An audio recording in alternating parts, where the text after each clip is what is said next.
John Ordenfall spent his childhood on his family's farm, just south of the Duvet Forest. His parents, Derlin and Macy, had raised him well, teaching him what he needed to know to one day take over. Financially, they did quite well for themselves, carting their crops to nearby towns and cities for sale, although the frigid weather that often surrounded their home did not make it an easy life. As is the case with most youngins living the farm life, John eventually sought to see what else the world had to offer, and so he left in search of what opportunities the neighboring city had for him. It wasn't long before he realized the city life was not his to live. The boy who left, though, had become a man, and the man had met a woman, a blacksmith's daughter by the name of Cerithia. They fell for each other quick, and before they knew it, their love blossomed into a marriage and a son. The son they named Derlin, after Jean's father. Jean eventually returned home to his parents' farm with his family, where they made a life for themselves, a new life for his wife and son, but one all too familiar to Jean. They were happy. That is, until the day vile creatures from beyond the veil made their way into their home. After being driven from his homeland by the insatiable undead that now plague it, Jean seeks out those brave enough to aid him in cleansing his land of the foul fate that befell him and his family, and exacting the vengeance he so eagerly thirsts for. As a child, Celeste Highcrest would never have dreamed of leaving the sheltered life of luxury she had become accustomed to. Born to two noble parents in a land far beyond the Vale, Celeste's childhood had been fraught with expectation. Her father, High Archivist Saran Highcrest, had set high standards for his two children, and the elder of those two elves, Celeste's sister Cressida, had surpassed all of them. Cressida had found her talents at an early age, her nose buried in books, and magic coming to her as easy as breathing. Celeste, however, had struggled in the shadow of her sister's success for as long as she could remember, never quite meeting the expectations of her father, and always the object of his disappointed glances.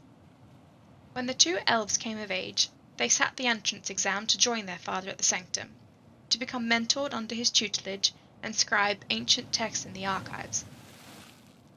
Cressida, to no one's surprise, had passed the exam with overwhelming success. Celeste, on the other hand, held true to her long-standing tradition of always being second best.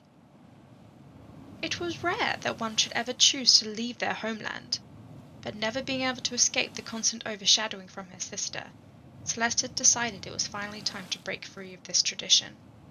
For here, she would always be Cressida's sister, never her own person. But if she were to leave, perhaps she could finally forge her own path. She found her way to the dimension door, stepping through for the first time and finding herself in a land strangely familiar, yet unlike anything she had ever experienced. She boarded the first ship she came across, bound for the kingdom of Quell, and spent years traveling these oceans between continents, desperate to find something worthy enough to bring home as tribute to her family. Until one day, the news found her.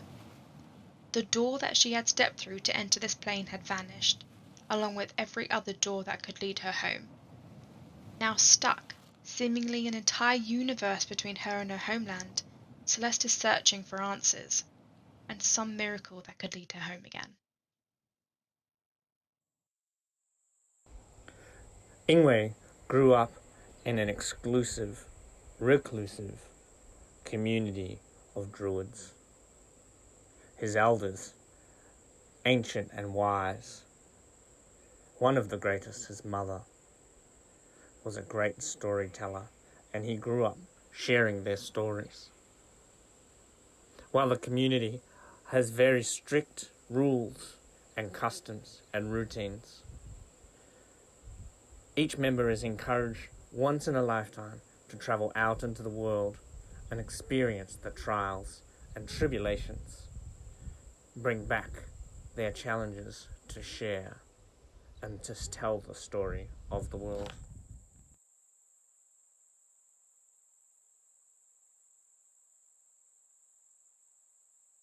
On.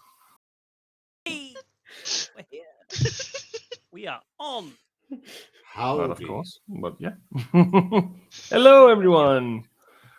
Welcome back. I hope that everyone can hear us. It looks like everything should be working on this end, but that is the eternal question. Can you hear me? I'm sure you can. I'm sure. Today, I don't have many announcements, I think. I just have join our Discord because it's cool, it's fun, and if you don't, you're a square. That's what Happy we used to Mother's say. Day to all the mothers. Happy Mother of mothers Dragons to and everyone. Important female figures, important Yes, that is very true. non-binary figures. If you And identify if as you're watching something, us well, that could help. There, can you hear me? Yeah. Yes. If you're watching us on YouTube as well, throw us a like. Yeah. That is you true. want. Let's give some. It's some free. YouTube Did like. you know?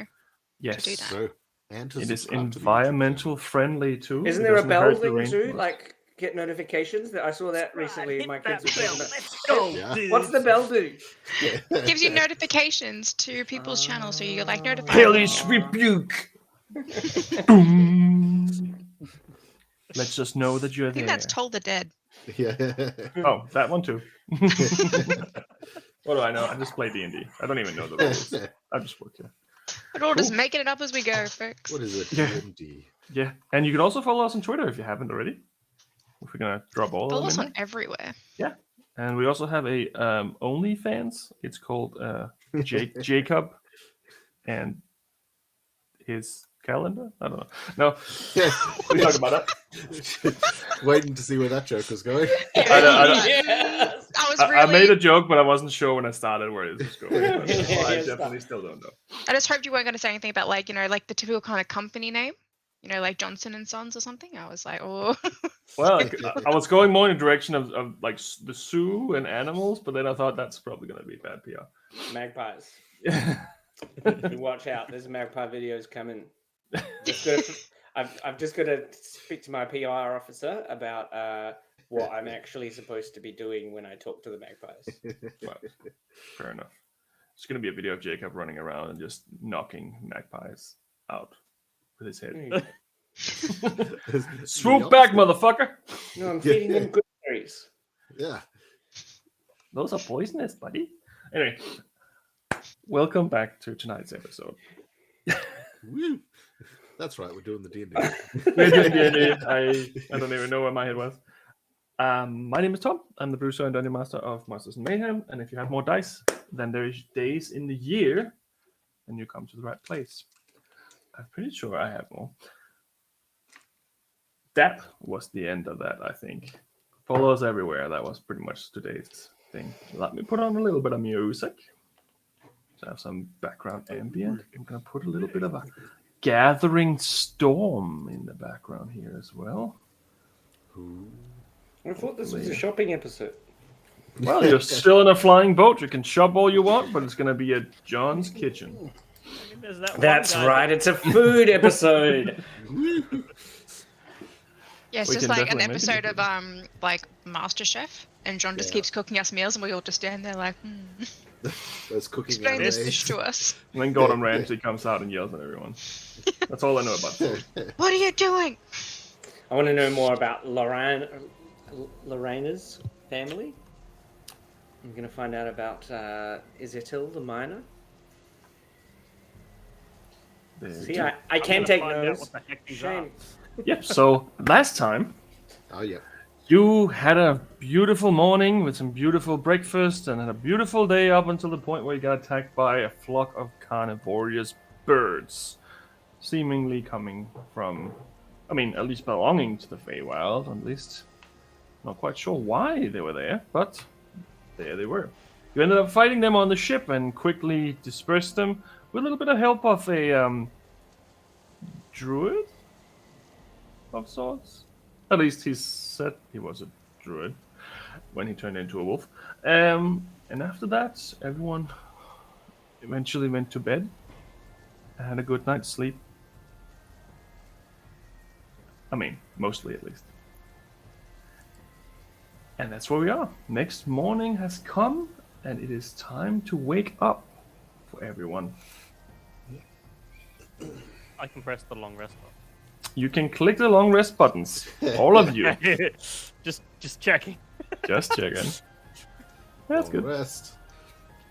Speaking of long rests, because I have a weird feat and we are on a ship with plenty ingredients, can I say for the purpose of brevity that each day I prepare my little snacks that get everyone a little bit of 10 HP and hand them out? You certainly can. Just remember to tell everyone if they forget that they have them. So That's cool. yeah. You can definitely do that. And Master Chef Sean Ordensfall. Approved. He should open his kitchen. But yes, wake up in the morning. And you have some breakfast prepared probably from the day before, I would assume. And yeah. What would you like to do? Sean's going to go out and hand off first thing in the morning after going and preparing. Hey, I got these. I'm going to make them while we got all the ingredients at the ready. They'll just give you a bit of a boost through the day. If you have them now for breakfast, cool. If you have them later, whatever, they last about 8 hours before they start going a little funky. So, one for each of y'all. Bam, bam, bam. Thank you. Not let any of the other crew see us eating this. Bit I dry. get jealous. I don't want to use too many of the good ingredients. I'm sorry, but Could you look? You'd all go throw your frying pan away. yeah, I also have to work with that situation. So, yeah. So anyone who does eat them gets 3 temporary hit points for the day. Okay. Woo! Good job. Yay! I feel stronger We need all the already. help we can get. So, which two of you had already rolled a d20 for the travel? So, who was the next up? One of you wrote that down. I've got Jacob and Narocto having rolled, Yeah, I thought I with rolled. Laura and myself left. From last Maybe initiative. I just don't want to roll. I rolled and summoned the big bad bird. I remember that. Right, that's true. So we have Ingwe and Celeste. Does it say who is? Yeah, I took note of it all. So Ingwe went first. Then it was. So basically, it's Celeste and myself left. Oh yeah, okay, cool. Which one and of in you is order, the highest Celeste. initiative for that? Celeste would be next, or Laura. Roll a d20, Celeste, for the day. Do I get advantage? Nope. I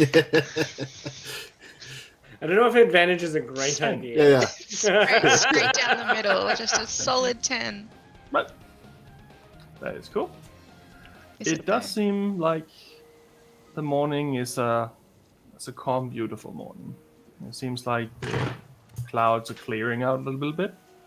And it seems like it's going to be a gentle ride for the remainder of the day unless something else might happen.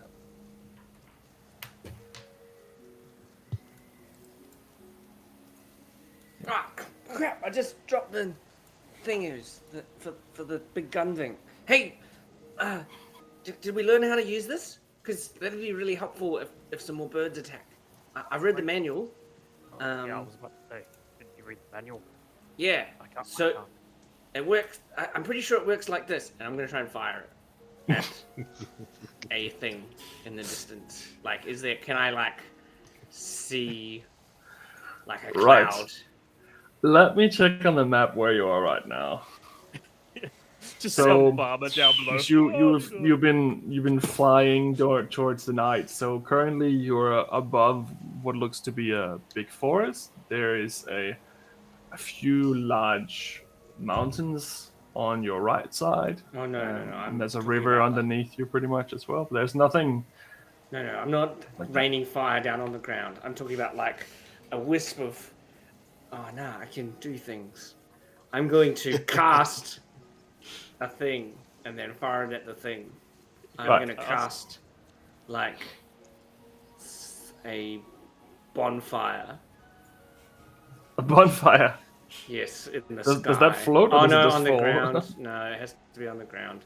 I'm going to use Druidcraft to make a harmless sensory effect. Okay. And you're doing that on the ground. No, I want to do the thing where you like pull fire. Right. Like Okay. So you create a bonfire in the air, and it starts falling, and then you try to hit it. Yes, that's. Make an Arcana check. I've done this already, and then I dropped all my dice. Remember, I did it already. Like I've already succeeded on this in the past because I did it before the battle and then didn't use it.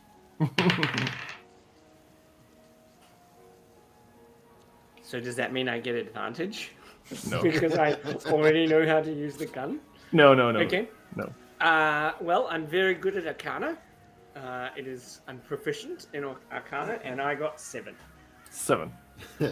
You shoot it in the right direction, you think? So it doesn't have a cannonball per se when you fire it. It's more like it's firing fireworks out of it, like a flare kind of thing. Yes. Yeah. It's more of a to scare things off than to hurt anything. Yes. So I mean, technically, you wouldn't really have been able to hit anything with it, but you shoot it in the right direction. And now I have more information. Yes, and now everyone is scared shitless because you just fired a cannon without any warning. Hey guys! What happened? What's going on? I'm just practicing so that because it's my job. Fucking hell. Jesus. It's your early morning wake-up call. Sorry. Yes. Oh. Right. And you can see that was Speedy, the captain, and he's only wearing his underwear right now. He just ran out of bed, only wearing his long underwear, and he's like, "Oh, whew. All right, just give us a warning next time." And then he will walk back down. You can see that he has a little tattoo on his back of a little anchor with some name through it, but it's a little hard to see. Can I count how many rounds we have? Is it like a magical cannon that just keeps working, or is it the sort of thing that's going to run out? You have 19 rounds left. Ooh. Hey, Ingwe, I might need to fire one off to make sure I have a solid understanding on how it works. Yes, good idea. Just wait 10 minutes and I'll give you a target. There's 2 cannons. Oh. Okay. There's a cannon on left and right side. There's 2 of them. Okay. Well, you spend 10 minutes figuring out how it works, and All right. then we will see who hits the target first. So I just light this when we're ready. I'm going to cast Skywrite in front of the ship. Mhm. And it's going to say, Drekic's going to lose. And then the O in Drekic's going to lose is going to look like a big target. Right. It's big enough for me to read, Ingwe. I can read that. It's a prophecy from the gods. Yeah, you can also make an Arcana check if you want to try to fire it. I'm also trying to fire. You're both trying to fire. Yeah, you can both make another Arcana check. Just before I see they pull the mechanism, whatever it may be, Sean's going to turn around and shout out, "Fire in the hole!" Right. Where? All right, you tell me your number. 15. All right. My Arcana's a -1, and even with that, I got a 3. You almost had me going there. when you fire the cannoning where you see it, it flies pretty much where you wanted it to. That's great. And then you look over and like the edge of the cannon on the other side's on fire. It's just like it barely got out of there. Fire on the hole! What's happened? But Okay, turns when we off. get into a fight, Drekic, I think we need someone else to fire the cannon, and I'll go and put the fire out. Hey, speaking of which, has anyone talked to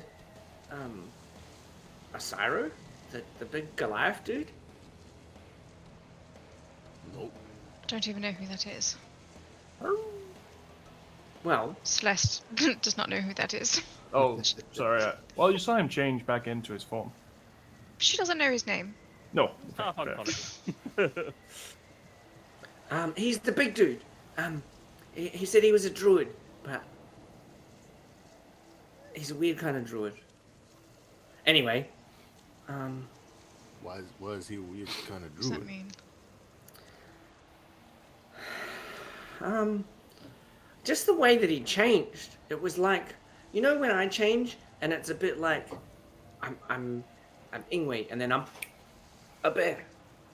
He was kind of like, you know, when you get really angry, Mr. John, and then like your face goes really red. He was like that, except he got angry and his like body grew. His body. I'm confused. His body grew? Yeah, it just I don't know. I know. Sorry, I should. Why am I even explaining this? It's a magic thing. Okay. I just thought he sort of was. I thought he was like you, but he was just able to sort of like stop the transformation halfway through or something. Oh yeah, maybe. Yeah, probably. Yep. Yeah, you're probably Yeah. right. Okay. Yeah. I don't know. I just first shit myself a little, and then remembered you could do something like that, and figured, yeah, maybe it's just a different. I don't know. I'm probably not the right person here, but I'm just guessing. Well, how about when he comes for lunch, Mr. John? You ask him about it, and then I can see what he says, and you can tell me, and then I'll listen. Sure. Yeah. All So, right. so what exactly did this person do that's so mesmerizing? Yeah, maybe I should just ask him. Well, it was just an interesting. It didn't seem like a spell. It seemed. I don't know. Good He did- question. It was Natural? like what Ingwe does. Like the Ingwe, when Ingwe changes shape, it was like an animal shape thing, but they sort of like paused it part way through. So then fully change over was just like part way. Yeah, Does that's sound what interesting. that's what I was thinking. Never heard of ability like that before. Yeah. Interesting. It might be worth asking him. Yeah. Yeah. That. I mean, what if when you're finally, because you were saying you still needed more practice before you could do like flying creatures, right? Ingwe? Yes. What if he taught you how to do that, and then when you figured out flying, maybe you could like do stuff like just grow wings or something like that, and allows you to fly up. That's a great idea. You're getting a hang of this magic thing, Mr. John. You're an ideas man. Not just a place to put your hood. Ingwe could grow like bat wings and some like demon fly around. Be giant Yeah. bat wings. Don't know how useful regular bat wings would be. Like in between, like a cape, like under my armpits. Yeah. Yeah. Oh, like Yeah. Like one of the Ophias. Papayas. Ooh. I was thinking a flying squirrel. Even better.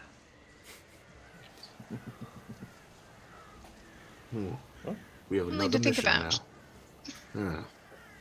A little bit in to your conversation, people start coming up from the deck to have their breakfast, and they set up a few more tables on the deck, and a few more of the halflings and smaller people start coming out. And you also see both Carstein and Osiro coming up.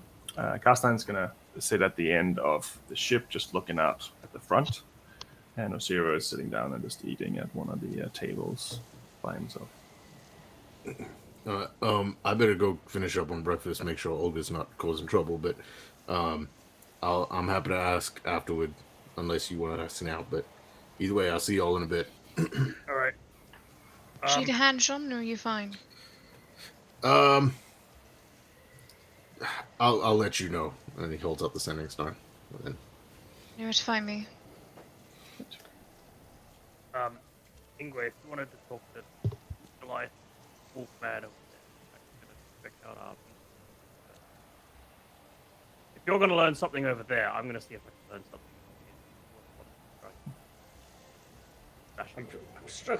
I'm struggling to hear you, Drakic. There's a little bit too much wind on the deck. I think you're Yeah, a little yeah. low. You're- Too much you're- wind. Yes, that's better.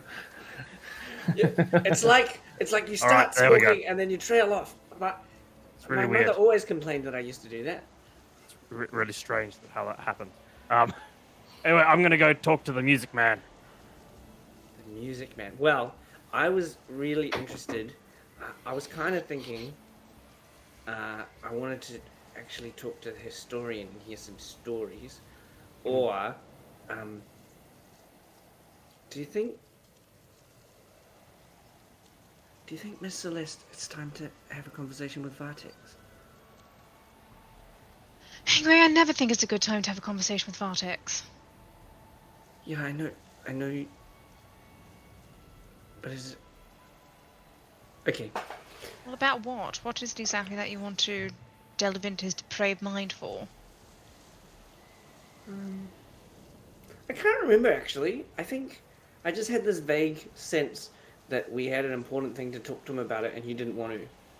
And so then I, put a note in my calendar, and then I've forgotten actually what it meant. It's just like a little black star on my brain, and it's come up, and like a reminder that's annoying, and I just keep pressing snooze on it, and then I've forgotten what we need to talk to him about. So I think I'm going to go and talk to Castellan. Right, well, let me know how it goes with that, and have a think about what you want to talk to Bartex about, because, as you know, if we need to go talk to him, we need to carefully construct a script of the conversation.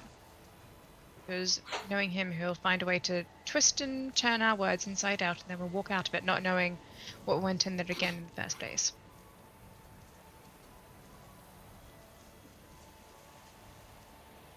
But enjoy your conversation.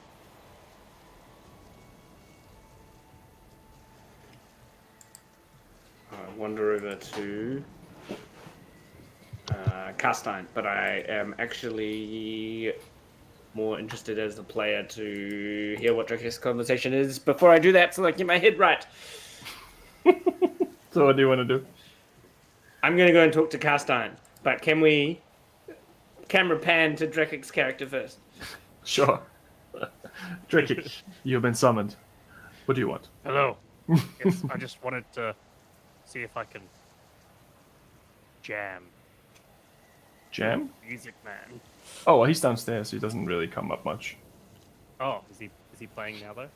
Yeah, he's almost always playing. Okay. Just gonna go downstairs then. Excuse me. Hey! You hear the heavy metal is super loud down there, like. So And obviously he is there can't hear like shit. a drum kit around or anything? No, it's just him and his magical guitar. Magical guitar. Hi. I just Hey. wanted to know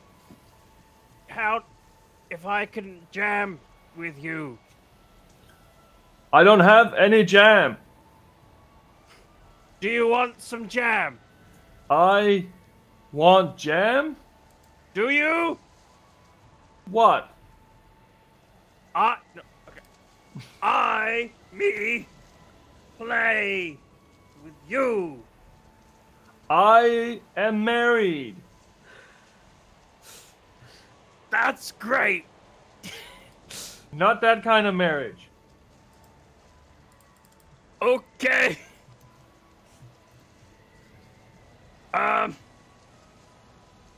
I can bring you some jam if you want it.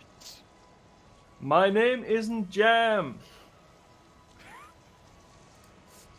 What's your name? Let me just see. Fallon. Fallon. Fallon.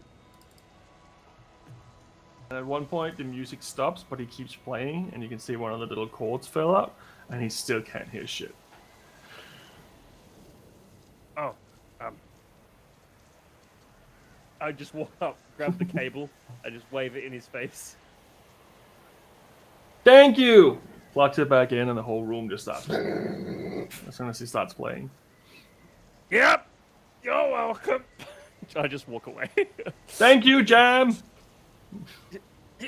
Drek kick. Yeah, unfortunately, he is deaf as they come for various reasons. Great, that's me done. Right. Was that what you were waiting for, Ingwe? Hey, Mr. Castine. How's your travel so far? Is there anything I can do to help you? Oh, not unless you have like a bird repellent. I think I'm fine. He's just sitting there, kind of meditating a little bit, but just watching the view. A bird repellent? Yeah. That was, Yeah, that I've was a got. Wait a joke. second. No, Oh. it's a joke. It was a joke. You did great. You did great. You saved us all back then, and Well, that's good. if you put this on your shoulder, put one on either shoulder, it'll repel the birds. Look at here. I'll put it on. Are you messing with me? No, truly. They're like eyes. So when they swoop down, right, they think your shoulders are eyes, and instead of picking your eyes out, they swoop and they think you're watching them, and so it repels them. Right. Okay. I'll attach them. Thank you. Put Well, that next to him. is there anything I can do for you? No. Hopefully, we won't have any more issues. But I'm worried a little bit about the mast. But other than that, it seems like it's a sturdy ship. So, is there anything I can do for you? Well, I'm just interested in stories. I have a lot of stories myself, and you said the other day you were a historian. Historian. Oh, yeah, Historian. I'm a bit of a historian, yeah. I look into certain parts of history myself. I work for the Stonewall Academy, so obviously I'm also a wizard, but I'm mostly interested in ancient history. Oh, like how ancient? Like. Oh, like, as far back you can go, really, but it just becomes a little sketchy with details and facts the further back you go. So there's a period about 3,000 years ago where that's kind of getting a little blurry from there on. like when the Karameshi started. Yeah, actually, yeah, probably around then. Very good. You're Yeah. you're a student of history yourself. Oh, definitely. But that's after, like, when Claro had his war with Vecna, right? Like that was before that. That's what I'm a bit confused about. I'm not quite sure about that part. I haven't really heard about Claro, but I know who Wigna is, obviously. Oh, okay. No worries. Well, yeah. Well, my friends and I, we're on like a bit of a treasure hunt. It's a bit of fun, and we're wandering around, and so Treasure. well, yeah, like an adventure, like a quest, like you've seen our. No, our sign says the wrong thing today. Usually it says VK Incorporated, but today it says Trek.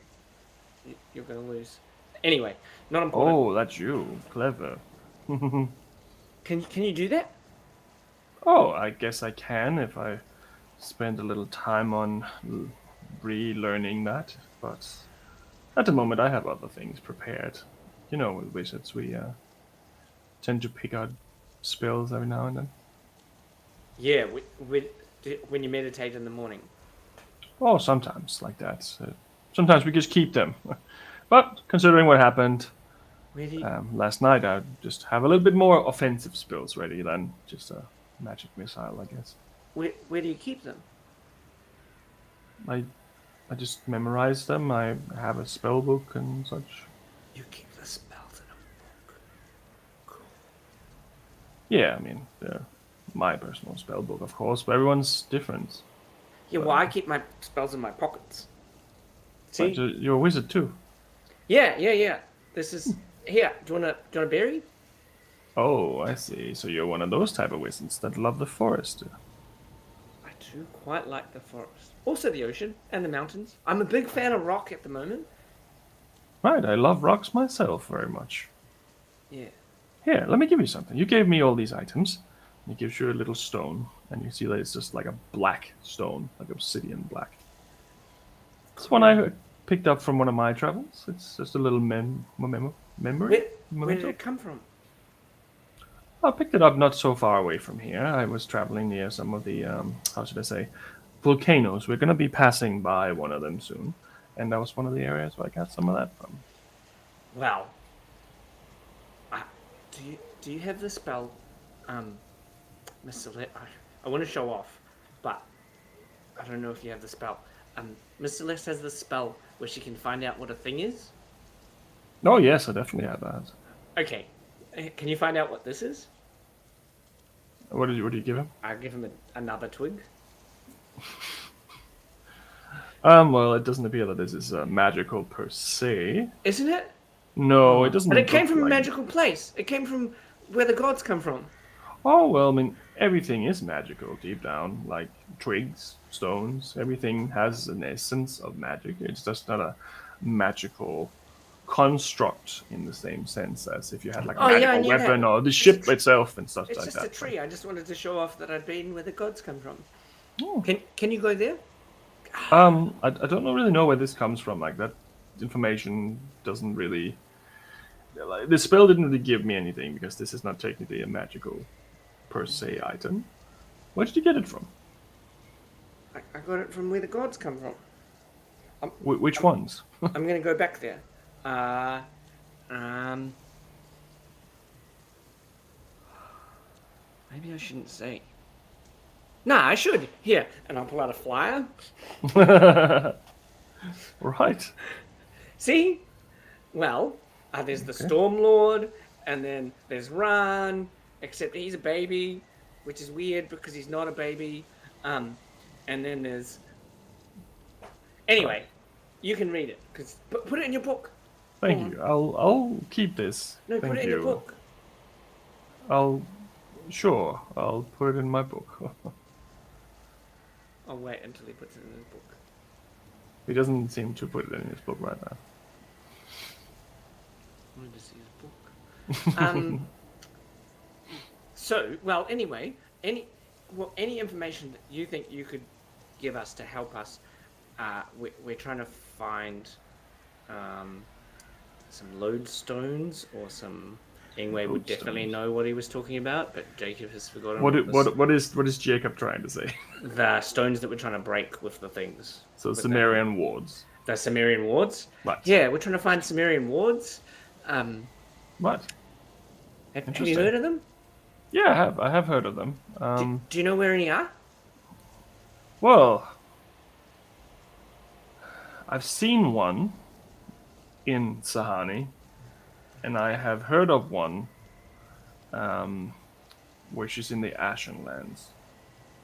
But that's where it starts getting a little sketchy, because this is recent history in the grand scheme of things. This is only like a few generations maybe ago that this happened. Yeah. We met the guy that made it happen. You can meet him too if you want. The guy who made it happen? Yeah. Right. Okay. He's a dick. Well, historians seem to agree on that part.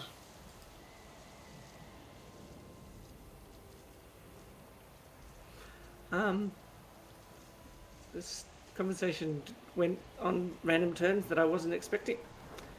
It's lovely to talk to you, Mr. Castine. Is there any other information you can tell me about the Karameshis? Do you have a book about them? Oh, I don't carry any historical books on me. They're too easy to lose when I go around. I'm more of a, how should I say, I track down certain stories and see if there's more to them, and sometimes I go adventuring for hidden artifacts and stuff like that. It's rather boring most of the time, to be honest, but sometimes it's fun. Have you found any good hidden artifacts recently? No, it's been a while, I must admit. But there's always something out there. There is.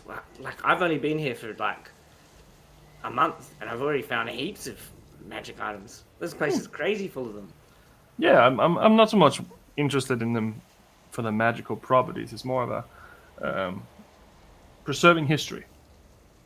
I don't keep them. I don't need to keep these items. See, when I came, I got this one, which I'm pretty sure I'm going to keep for a little while, and I'll show you my tattoo. Oh, that's interesting. I think I've seen that before. Where? Well, I've seen some books with some similar motives. Well, where would I find these books? Well, I mean, if you look up any books about Gideon Karameshi, there's quite a few drawings of his, if you can say it like that, and some believe he was a madman, some believe that he actually knew more than he would let on and stuff, but... Oh yeah, I've been in his room. Right. It was pretty weird. Right. Anyway, good chat. We'll do this again tomorrow, hey? Right. Yes. Hey! I'll go back. Yeah? My friends and I are for hire as adventuring companions. We're doing this ship journey, but if you're going to look for anything, let us know. Right. I will. Thank you. Thank you. And thank you for the flyer and the eyes. And the twig. No, I no, gave no. the twig back. I definitely am not. He would leaving never the give twig. up that twig. Right. Have a good afternoon yourself. And he goes back to meditating on the side of the ship. I'm going to go around, spend the rest of the afternoon talking to all the other people with a similar vein of conversation, but I don't think that I need to keep having that conversation again because the stream will get boring. Perfect. I want to see it. I want to see every All of them? single NPC with the exact same conversation. Get all their reactions. Fair. Is there anything that anyone else wants to do? Balin, tell me about your candy shop. He gives you a piece of candy. Add that to your inventory, Jake. Very important. Piece of candy. Caramel. Oops, I ate it. Whoops. Wisdom save. Not yet. Same. Is there anything that anyone else wants to do for the remainder of this day? No, go for it. Just out of curiosity, how wide would you say the railing is around the outside of the ship?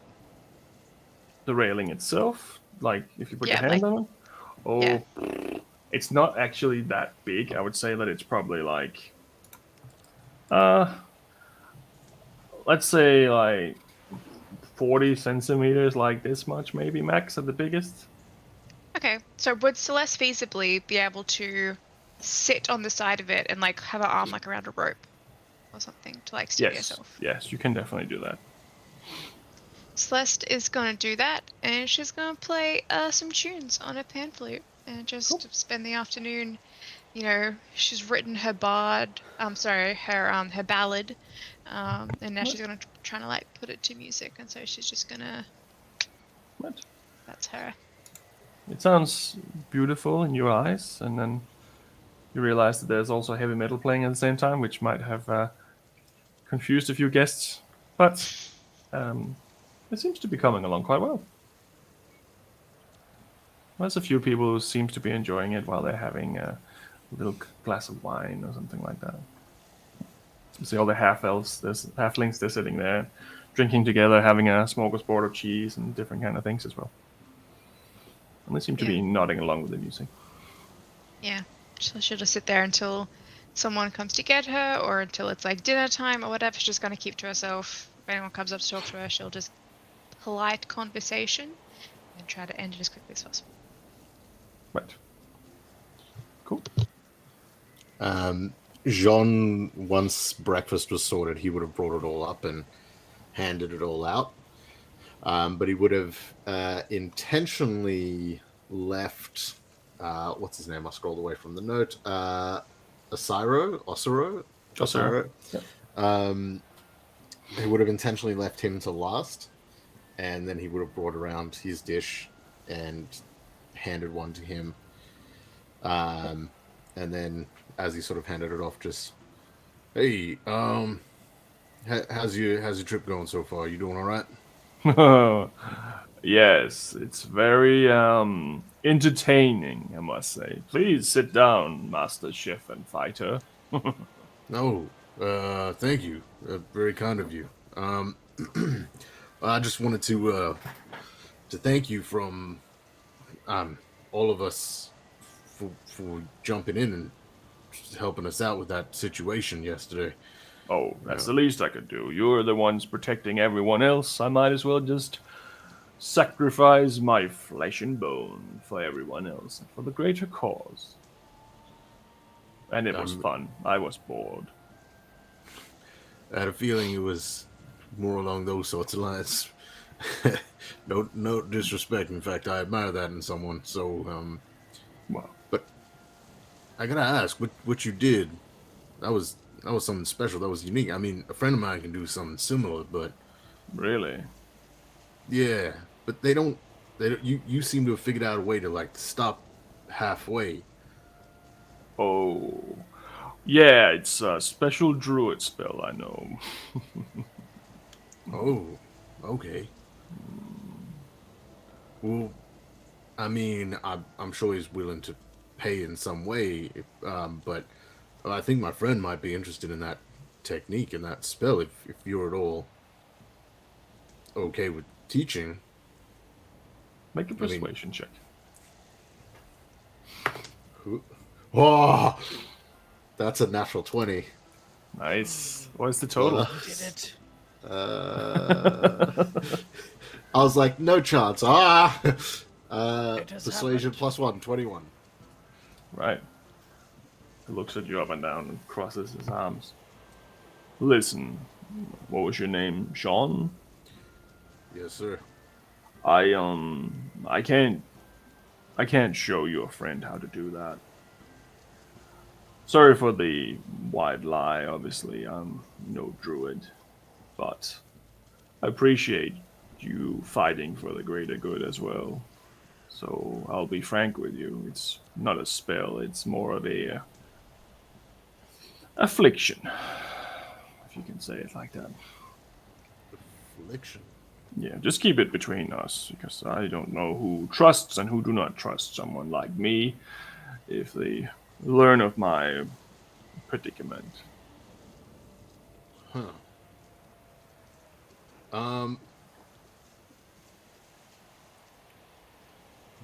There would be no chance I could inform my friend in some way. I only say this because, I mean, you said you have an affliction of sorts, right? We kind of have an affliction of sorts as well, where we can't lie to each other. Yeah. That doesn't sound like an affliction at all. That sounds like friendship. No, I mean, like, magically can't lie to each other. Curious. Yeah. Well, you and the rest of your friends, are those the ones who were helping in the fight? Correct. It was, yes, myself, Ingwe, which was the one who did transform in the fight. Huh? Oh, they're the The druid. lightning, yeah, that one there who seems to have hurt us. A lightning wielding friend, somewhere over there, and The white dragonborn. At this yes. point, you see me come up like from below deck. yeah, Drekik, there he is, and Celeste, who is our friend playing music over there. Right. You're one of the first people I have told about my situation, and the only reason that I've wanting to do a little bit of conversation with you about this is you helped in the fight. You didn't just hide underneath the table like certain other individuals. You actually were part of the fight and you were not scared. And I admire honesty and courage. And I also don't see you being greedy. Not my style, so fair. Pretty good at judging character, I'd say. So, because Thank of that, I believe that I can trust you maybe a little bit as brother in arms, if you can say. Well, I can tell you this: I can lie to everyone else, so your secret's safe with me. If Right. the only thing is, I will say, I think Ingwe is probably gonna ask me about this. So You and your friends are free to talk about this, as long as you know not to spread that to anyone else. It's a bit of a predicament, as you see. I've been tracking down the reason for all of this, and I think to finally have found it, but it didn't give me any hope of redemption. oh, You know of this city of Gradport. Sean sort of like leans in real close. Familiar, yes. Right. So the city used to be known as the twice cursed city. Now it's just known as the Cursed City because it's easier. A long time ago, someone powerful went into this city when it was still a city, and I'm not sure about story and what is myth and such, but they had a wounded son or something with them, and no one wanted to aid them. But apparently, this individual was a really strong witch, so she cursed the city because no one wanted to help her. The curse was what you saw yesterday, and it's it seems that a lot of individuals who used to live there has been inflicted with the same situation as me. A lot of them are obviously dead now because the city itself didn't last very long before it was utterly destroyed and turned into whatever it is now. But there's a few of us who are descendants of people who used to live there who seem to have caught this affliction. Huh. So you think it could have become hereditary? It is Sort of passed definitely down. part of the bloodline, but it's not necessarily guaranteed. I have two brothers, and none of them have this. But Okay. I do, and my father does. So I sort of know. like eye color. Maybe. I'm not quite sure. We look quite similar, me and my brothers, to be honest, but I think it is not necessarily based on blood alone. I think as far down you go the line, your blood gets diluted by other genetics from whoever your mother and father was. And eventually there seems to be less of a occurrence, but sometimes it can still occur. It is rare, but it is also Okay. a very strong curse. Understood. Not everyone handles it the same way as me. No, I could imagine some people would be quite frightened that they could do that, especially if they didn't know prior. Some people or some individuals, they give in to their inner beast and they become a monster. I try not to, unless it's for the greater good. Question for the DM. Do I remember or did we notice what color fur he had when he changed as well? It was dark gray, Okay. not white. Yeah, I was thinking, I was like, maybe some. No. He's a polar bear. Yes. If you meet anyone out there who looks to be able to do what I can, just keep an eye out for any red circles painted on their face or on their clothes or anything like that. They're Why the would that be? ones. Well, that they mark themselves and they travel in packs, and they're the ones who give in to the beast. I just call them the red circles. I don't have a name for what they are, but I've seen several of these packs, and I try to stay clear of them. They tried to take me in when I was new, tried to teach me how to be one of them, but my heart wasn't in it. So be careful of those if you ever should spot them. They are definitely a group you should avoid. Well, I appreciate the warning, especially because, as luck would have it, we're possibly going to be heading in the direction of Grotfort Right. sometime in the not too distant future, I guess. I understand. That's unfortunate for you and your friends, but it was a pleasure meeting you before you die.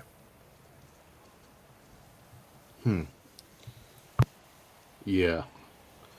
You wouldn't happen to know anything further about that place, right?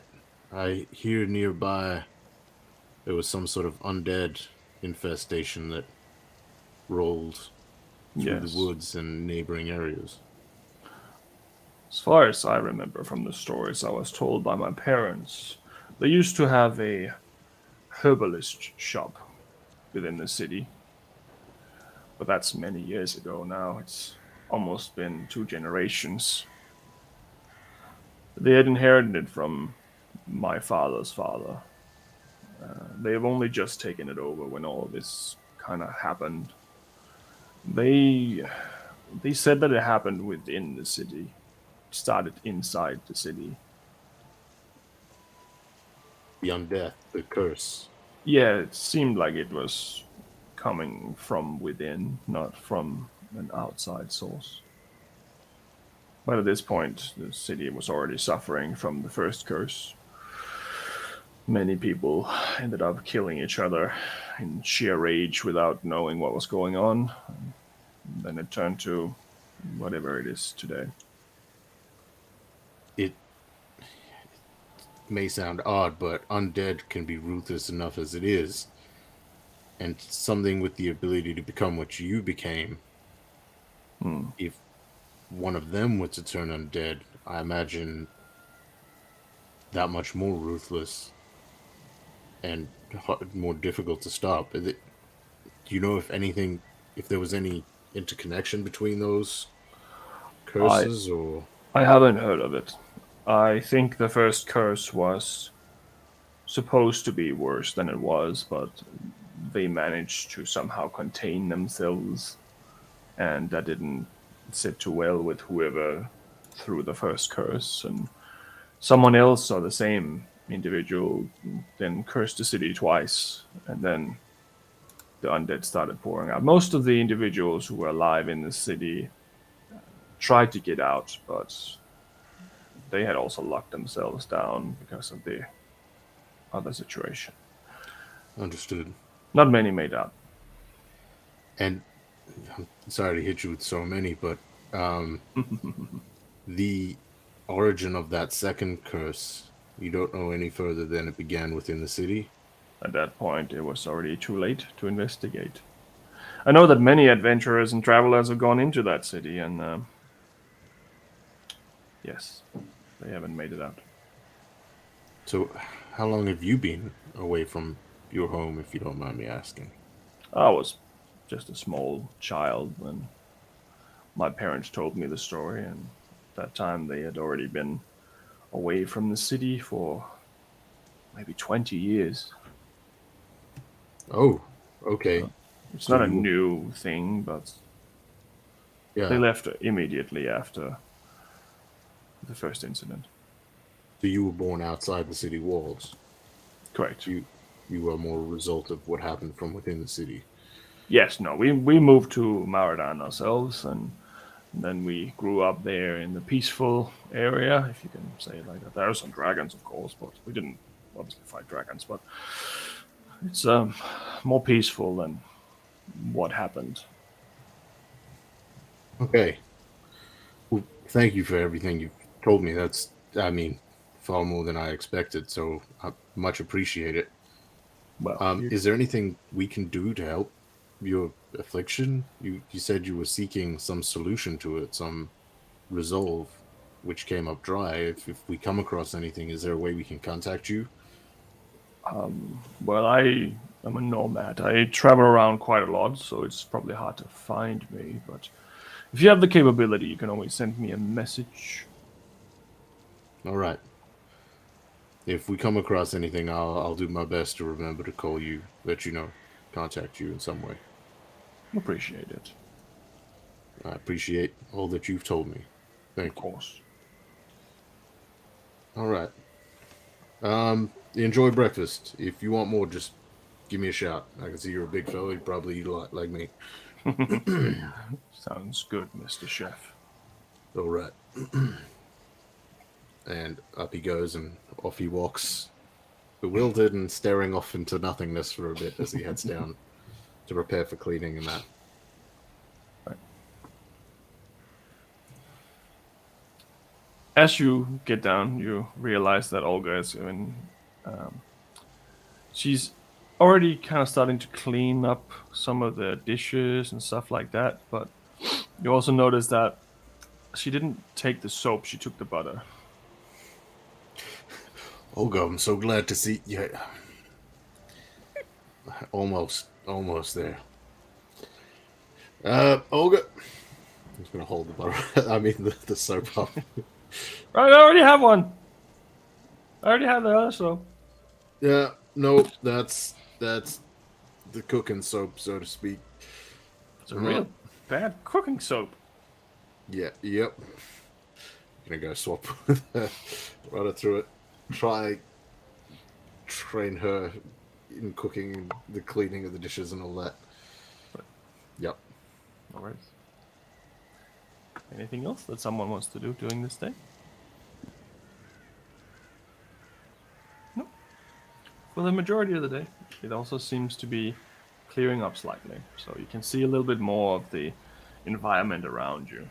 And as the day starts coming to a close, you get closer to what looks to be a volcano on your right side. It is active, but it's not like erupting violently. It's more like a steady stream of lava. You also see a very large city on your left side as you pass over that region, and that the city itself is built with circles and circles and circles. It seems like it's very much made in the same style as what you saw in Okrolan. It's very crude and basic, but it's very strategically positioned. And the city itself looks probably almost as big as Kingshelm is, but it just doesn't have a lot of large towers over everywhere. It's more of a single level, but then in the middle it goes up a hill to cause like a natural formation and tactical position. What's the name of the city? You can make a history check. Oh, come on. Mama needs a new pair of shoes. Oh, I get pretty good history. Natural 20 for 28. Wow. You have heard I of know this everything place. about the city. I know everyone's name and address. You heard of this city and it's called Helsenburg. And you know the volcano is also known as Ilhem. Ilhem, which means fire home. And how would one spell that if they were to write that down in their notebook? ILD Mhm. HJEM. Ilhem. H-J-E-M. Thank you. Just in case anyone else needed to know how it was spelled, I knew that, obviously. Oh, Yeah. well, it's Danish. Thanks. But yeah, you know that part. Most of this region itself is a little unfamiliar for you, especially because it's this far inland and it's very cold. You haven't really been much in this region. Yeah. And if no one else has anything specific they want to do, the night will eventually come to a close. Before bed, during the day, Jean wouldn't have anything else to do, but towards the end, before bed, Jean would try gather everyone up. Hey, can I get you guys over to? We can all join in my room or something if that's all right. Yeah. Okay. Sure. Yeah. Just want to speak to you guys briefly. I had an idea come to me, and also a bit of information that's maybe not terribly important now, but well, first and foremost, Ingwe, I had a chat with our friend. He mentioned that. So, first and foremost, he informed us that we are not to tell anyone of this. It's a personal thing. It's a secret of his. But he has given me, as I sort of let him know we can't lie to each other, he has given me permission to let you know. But what he has, the way he changes, is apparently an affliction of sorts. He's Bless. cursed. Something like that. I mean, he's cursed. Yeah. It's something through his bloodline that came from an occurrence that happened many years ago from his home. I've heard about them. My mum told me the story about these creatures called furries that like were actually humans, and then they dress up as animals. No, that can't be right. He actually turned into one. I was Anyway, gonna sorry. say that it sounded right until you said dress up, and then I realized. But yeah, he comes from a city which I'm somewhat familiar with by the name of Grotfort, which is sort of referred to as the twice cursed city. So yeah, that's very close to my home. So yeah. I'm sorry, twice cursed. Yep. Sounds like a remarkable holiday destination. Yeah. It seems the initial curse was sort of what was given to Like him in his Drake. bloodline. He's twice cursed. Hey. Well, I guess What? if you count each eye, yeah. Oh. No, I Oh, mean I he's guess. got a tattoo. He's got our tattoo and the god's tattoo. Don't know if Okay. that would be I'll considered a count curse. one of them as a curse. Oh, Okay. blessed and cursed. Yes. So Sorry, I'm confused about the words. does that mean they negate each other? You're an ordinary man. Nothing What? special at all. What's the difference, Mr. John? What's the difference between blessed and cursed? Well, I guess one is more What is- ultimately beneficial, I guess. One makes What life is it? better Given and by one the makes it gods. harder. In one. Okay. Yeah, cursed. Let So me think about this. has our life's definitely been harder with the tattoos, and Drekic's life has definitely been harder with his god tattoo. I mean, Yes. What's the I'm- difference between? I'm pretty sure it was easier with the god tattoo, but Oh, I good. got this tattoo at the same time. So I don't actually know. Anyway, not important. no, but No, I mean, sorry, it's a good sorry point. No, I see where you're coming from. It makes sense. Maybe they are cursed. So it looks down at his tattoo. Jackie? Anywho, sorry. You feel your tattoo burning. Ow. Ow. But try to Specifically listen to in the it, middle. Jean talk, Drakic. You're right there, buddy. Why does this thing burn? Ow. What's burning? Is it my tattoo? Is it everyone's tattoo? It's your tattoo. My The my god tattoo. tattoo? With It's a the symbol of curse- Ron, right? curse tattoo or the run tattoo? So the one with the Ran tattoo has the other god's tattoos around it, remember? Yeah. That whole thing burns. My god tattoo out, burning out. I don't know. John's gonna look for a skin of water. Ow. Here. Put my hand over it. And What? touch it. So when the water hits it, it starts boiling a little. It's kind of vaporizing. Not gonna lie, Oh, this is it's kind of very hot. interesting. And after Yes, we're trying to Maybe- cool you down. a minute or so, it stops. Oh, okay. Well. Ooh. Yep, that's not burning anymore. Are you alright? I don't know.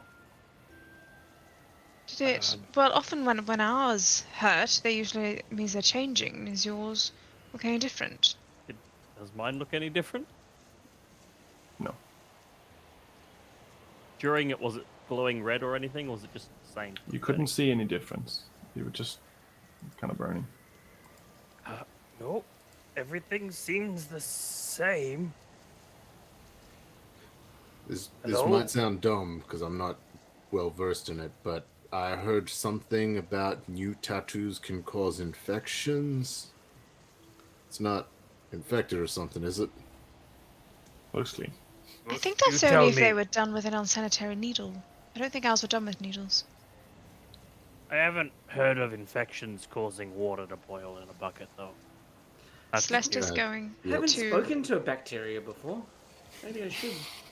Celeste is going to rub her hands together, and they kind of like turn a little bit blue, And then she'll just place both her hands over Drekic's tattoo and just press his digitation so that her hands are like ice. And she'll just kind of hold it over it for a little while until. Ow, burning. Ow, oh. Wait, not burning? Anti-burning. Well, after the initial minute, it stops burning and goes back to normal. Just trying to numb it for you, just in case it starts burning again. Can't feel in my fingers. Yes, that's the point. Very strange. You see, I'm a white dragon, and we don't feel cold. It's very strange for me to feel cold. Magic. Yes. Celeste is good at what she does. Look, if you don't mind, I think I'm gonna go pray for a bit and see if I can get some sort of sign. Sure. Before you do, I was just going to mention the last thing I sort of saw was, or the thing that came to mind was regarding those birds. You don't think, which, before I get into it, DM question, did the birds we fought yesterday match or look similar to the birds that were spying on us? No. They were different, right? Yeah. No, the birds that were spying on you is it's like an ice fisher bird. It's a common bird in this climate, where those ones were giant ones, fiends from somewhere else. Yeah. Those birds that were spying on us, we don't happen to think they're from the Karameshi family, do we? Like, maybe they're following us or trying to keep an eye on us in some way, and they're trying to figure out what happened to her. Potentially. Although I do think that both Ingwe and myself tried to initiate a conversation with them. They didn't seem to want to engage. I can't imagine what the Karameshi... No, well, the Karameshi... Valentina was the last of them. She didn't have any family left. Sure, yeah. More likely to be like some sort of enemy of them, if rather than them. Yeah. Well, I was just thinking, like, why would someone be following us? And the only people I could think of were Vortex and perhaps the Karameshi guards or something, if they knew she was gone for a while and we were the last seen with Could be her. the pirates, could be that weird cult that you punched in the face, could be The people that are trying to track down John to get him to go back to that, to the court. I don't know. Those last people are made up. Could- They're not, but you get. could be someone keeping Shush. an eye on our mission, the Dreamcatcher mission, which I definitely don't have. Could be Baal / Aethia, trying to make sure that we're Could be Baal's enemies. potentially... No, fair. You raise a point. We do have a lot of people that would probably want to keep an eye on us. I think it's the It pirates. could be your son, John. Could be Did your you say son. that he likes magic now? I mean, shit. Yeah, he's figured some out. So maybe. What if he's more powerful than like either of you? Well, That let's not get ahead of ourselves. No. I don't know. Can either of you summon magic birds and watch people? You Yeah. can. Yeah, Oh, okay. Yep, fair enough. I can ask not magic birds to go and watch people too. Is he becoming a druid? All right. I Well, know that's what it. I'm Sorry, gonna do tomorrow. I had a theory, sorry, but no, you raised a good point. But yeah, I thought I'd just mention more so what happened with our friend and then speak No, but about it's that theory aloud. It's a very good point though, John. We never did actually figure out who it was and what they wanted. But I haven't seen them in a while. Maybe we're too high. Mm. Well, One of even them when we did were- respond when you talked to it, though. When I talked to her? in the weird language. But none of you understood what it Oh, was. yeah, that's right. It said that thing that I thing in the sky. Usasis or something like that. Yeah. I wonder if anyone on the ship knows. I'm gonna tell them tomorrow. No, don't just go around telling people. No, I'm Things gonna ask about them if us. they know what the word is. And if they know what the word is, then I'll know what the word is. Right. I'll just mean- drop it casually into conversation. What if it means, like, your mother's fat and you insult people? Okay, I'll just go around insulting people all day tomorrow and hide the fact that I know a different... I know lots of languages. I'll just go around babbling like someone that's... like it's Pentecost or something. Well, I mean, my only concern is that it might be related to something, regarding our tattoos or our past or our history and that. But I guess they wouldn't be able to relate to that because they wouldn't know anything about that. So I reckon Caston, no. I mean, maybe you said they were a historian, right? Yeah, but not a linguist. Anyway. Well, I'll trust you with it. What was it? Uruk Arakusun? Yeah. Uh, Hey, while we're here, Celeste, you know how, we got paid for that last job? Well, you got Correct. paid for the last job. Correct. Would now be a good time to share? That I just am a bit broke, to be honest. Well, the payment is in the form of a ring, so we need to sell the ring first and then split the money after. No, we've got the ring, but we also The other one. the other guy, the I didn't Orange remember and then I tree got guy. distracted. The mandarin tree. Oh, he I he- assumed that I had just tossed you all your shares as He we... he gave you that pouch of 500 gold. So can I have my 125 gold? I thought I already gave it to you. Ah, well, Tossed it out and now free. I've got it. That's good. I'm not. Everyone, check your boots. I'll just add 100. Oh, there it is. It's in that's my a 4 on scales. perception. Yeah, Celeste has just been dropping like $1 every night, like a gold piece every night into people's beds. What is the currency conversion between dollar and gold? Anyway. I was thinking I had 8 gold this whole time. I didn't Clean write yourself down, out. I didn't write down that money, so I'm glad someone remembered it, or else I wouldn't have. I found that when I was like looking through history, like when Tom and Daniel Norocto were doing their like thing, and I was like, oh, there was something important. Find the information. I want to find. Is this 500 gold sitting here? Wait, I'm broke. I need that money. It's just like, I have never had this much. Yes, This this is is a the lot first of time you gold. got paid. I came all- into this with 10 gold. I now have 125. We also have a ring worth 1,000 gold, which we are waiting to sell. Hang on. Is this why you guys look like you were just made of money when I first? Is this like a normal thing? I don't think I've ever had more than 25 Not gold normal. on my persons at any Speaking till of now. which, I was speaking to one of the crewmates today, and actually it was yesterday. Otto, he's from Vicandris, and he just mentioned in passing that he actually Drickett was there. Were you there, Drickett? He is looking to buy the Dreamcatcher for 5,000 gold. The Oh, Dreamweaver. I overheard you talking to him, yeah. Yeah, the Dreamweaver. I know that we want to take it back to mana and it's important and stuff, but just... Sure, but even if we would to do that, which I'm not saying we should, in fact, I'm quite against it, we were paid like 4,000 gold to do that. So to find it, so we've got to finish that job. Yes. Yeah.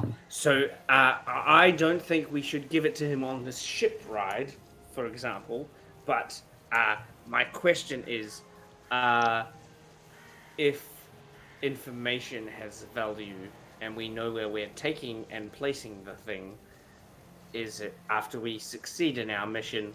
Is it bad to tell people for money that we were successful and where we took it? Yes. Short answer, yes. Okay. We also wouldn't want to It's- put Mana in any danger. Well, Mana doesn't have it. But she will. She's taking it back with her to the... We are taking it back.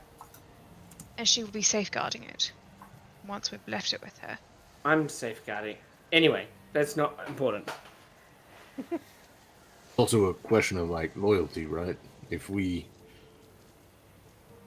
are meant to do a job and then we turn around and inform others of the location of such an item, which they likely are looking to hold on to, and then something were to happen to that item because of the information we gave out, we'd sort of be betraying the people, at least their trust, and they would not likely ever give us work again.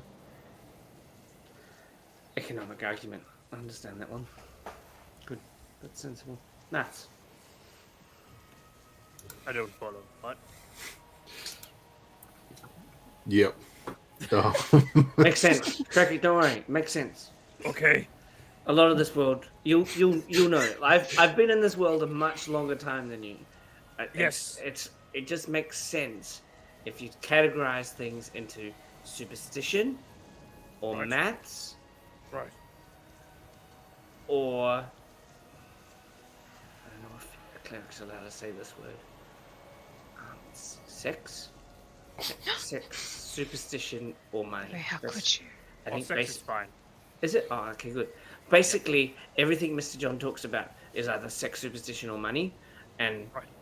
he uses words like loyalty and trust and lots of. But anyway, Shaw's trying to figure it out in his head, and he realizes he's doing math to try to figure it out. It's like, what? But then, oh. Oh, he's got me there. Yeah.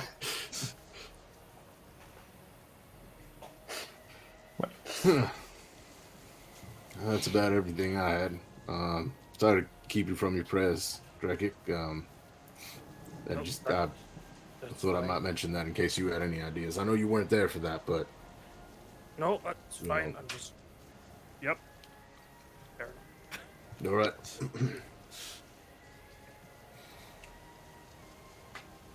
All right, I'm gonna hit the head. Hey, now y'all can leave my room. Oh, all right. No, I thought we were having a sleepover like old times. I thought we missed the tent. I mean, all right, but I'm taking the bed. Well, in that Right. case, I'll see you in the morning. I'm gonna go talk to my baby, I guess. Baby. Hello, my baby. Hello, my darling. Hello, my godly friend. Well. Cool. So you're going to your own rooms, or you're all just napping in John's room? Celeste is 100%. She's got a room with a door that she can close. She's in Right. there. Cool. I'm gonna go to my room, and I think Ingwe's just falling asleep Pass out. already. Yeah. Too much hot milk. Just on the couch or something in a chair. Just laying on the street. you have a swing chair in your room like this, right? Like smooth. Yeah, for sure. So, Drekik, what are you doing? You're going to your Drekik room? is going to his room. He's going to light one of his incense sticks that he saves for special prayers, and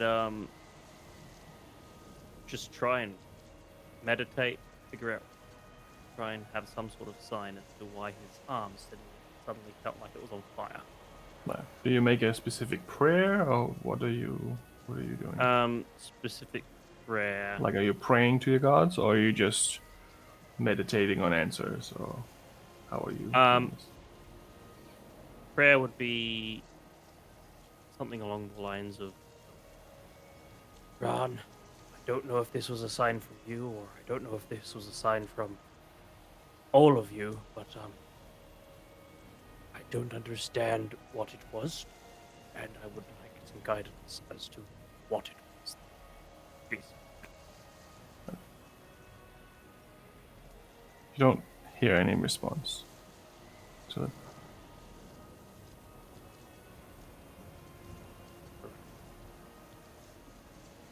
Well, I'm just gonna go to sleep now. Feel free to visit me in my dreams or whatnot. You know, mind's eye and all that. Right. See ya. Or not. You know, whatever you want. Right. So everyone's going to bed as far as I can understand. I think Celeste is already timed out. Celeste's already knocked out. She's gone. Sean,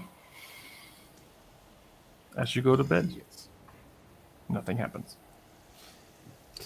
First time in forever.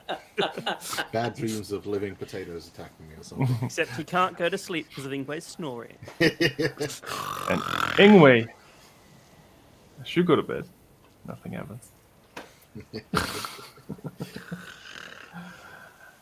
Drekik, Yes. as you go to bed, you start dreaming.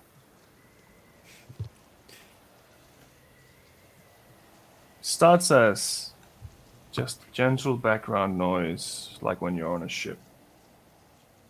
Then it turns into more of a storm of sorts. Hear the wind howling in the ship. You can hear it ripping into the ship. You're not quite sure if you're awake or if you're sleeping because it's very vivid, but you start hearing voices inside the storm. It's just very faint.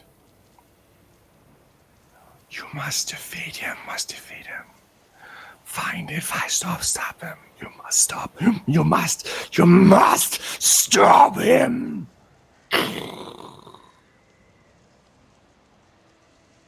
You wake up, bathed in sweat, and there is no storm outside. So that's Okay. I asked for a sign. I didn't ask for a nightmare. I'm sorry. Sorry.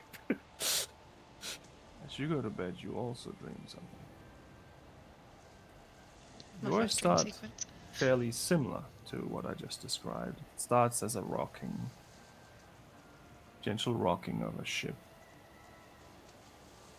Water splashing, birds chirping.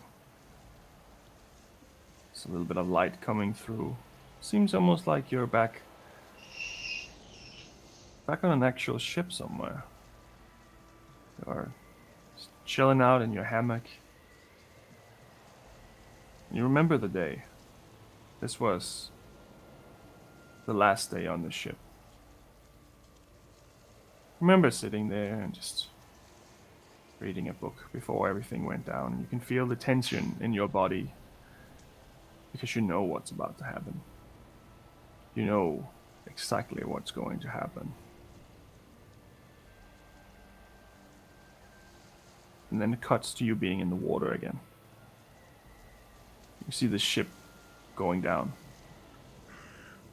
As before, you remember most of that day, but you don't remember seeing this ship go down. You've seen this before in that flashback, or whatever it was you had when you were brought back from the dead. And you see a rock in the water. And on that rock, you see a man living there, just laying, half covered in water, on the rocks. You recognize him. And he's still breathing. You know him very well. He was the cause for all of this with you. The two of you together. And he reaches out his hand towards you. And you wake up covered in sweat. That's a good time. You don't remember ever seeing this rock. You don't remember ever seeing him after the ship went down. But maybe it's your mind. Maybe it's not.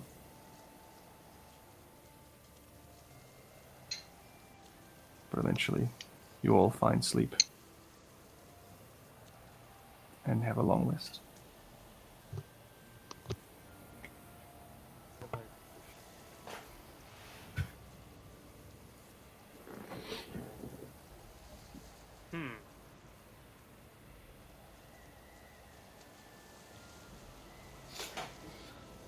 I'm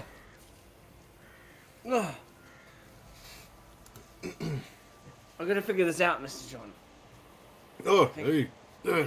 That's right. Stay asleep. I'll come up with something in a minute, and then. I just didn't realize you stayed the whole night. I thought. All right. Oh, and I should probably get up and go start working on breakfast, anyways. Oh, yeah, good idea. You're in the way. I'm not even gonna. Yep. Trying to get stressed for the day. Heads out. Olga, let's get started on breakfast. What? Ingway's gonna spend the day in the room doing the put all the papers on the wall thing with the string in between thing. Go for it. Inside. I'm gonna solve the battle. And John's just gonna walk in. But anyway, Say, I love that it's happening in John's room. in John's room.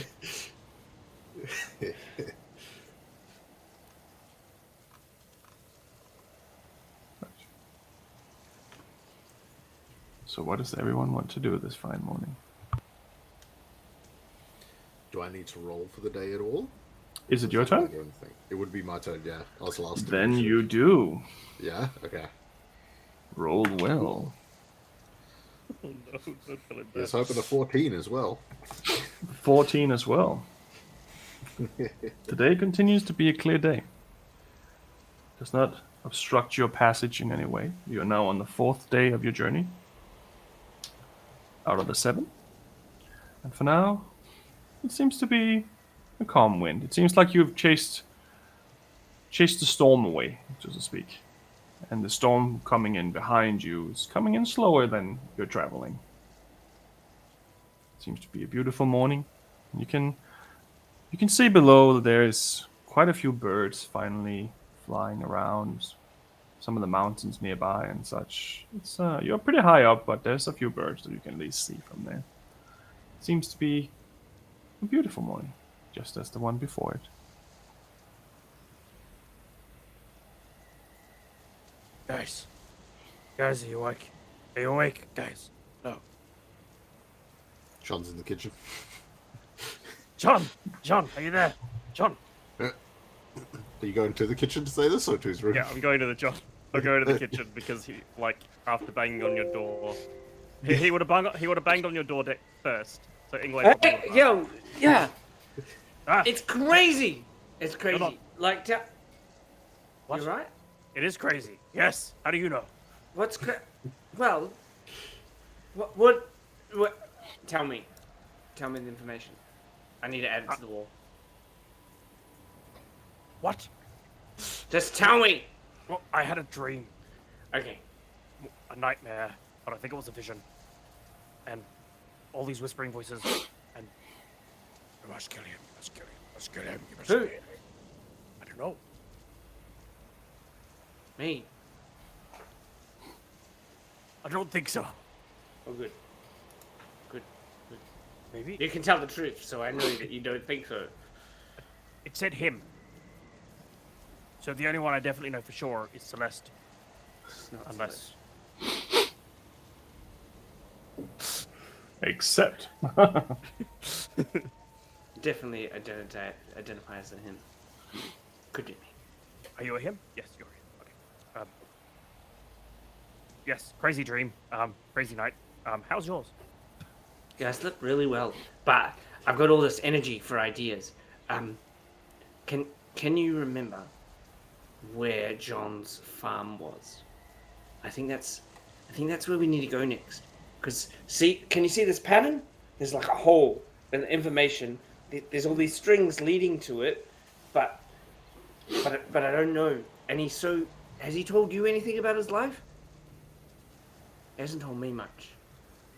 Oh, there was that one night, but I wasn't paying attention because I was not really present. You know what I mean? You know when you're sometimes present but you're not present? Yeah. Yeah. Look. I know all of you less than you know each other. Yeah, until next Wednesday, and then I will have been hanging out with you as long as I've been hanging out with John. But what? You would have always been hanging out No. with John longer than me. No. Like, on next Wednesday, I will have been hanging out with you as long as I was hanging out with John when I met you. Makes sense. Just believe me. I did the math. Look! See, the string here explains it. Where's Vicandrus? There's no Vicandrus on this wall. Yeah, over here. It's the purple one. Why is it purple? That's the color it was. Oh no, it was actually white. But white's real dumb as a color on the wall. So I made it purple. And doesn't it look prettier? Look, yeah, but like, shouldn't you also have a red string connecting that to everything? No, it's peripheral. The strings will meet here. But that's where you met me. Isn't that important? It is, but you're like on the edge. You're like a thing. Because the important thing, I think the important, it's either the Karameshis or, see over here, there's Vartex, Celeste. See, there's a big empty spot on Celeste, and there's a big empty spot on John.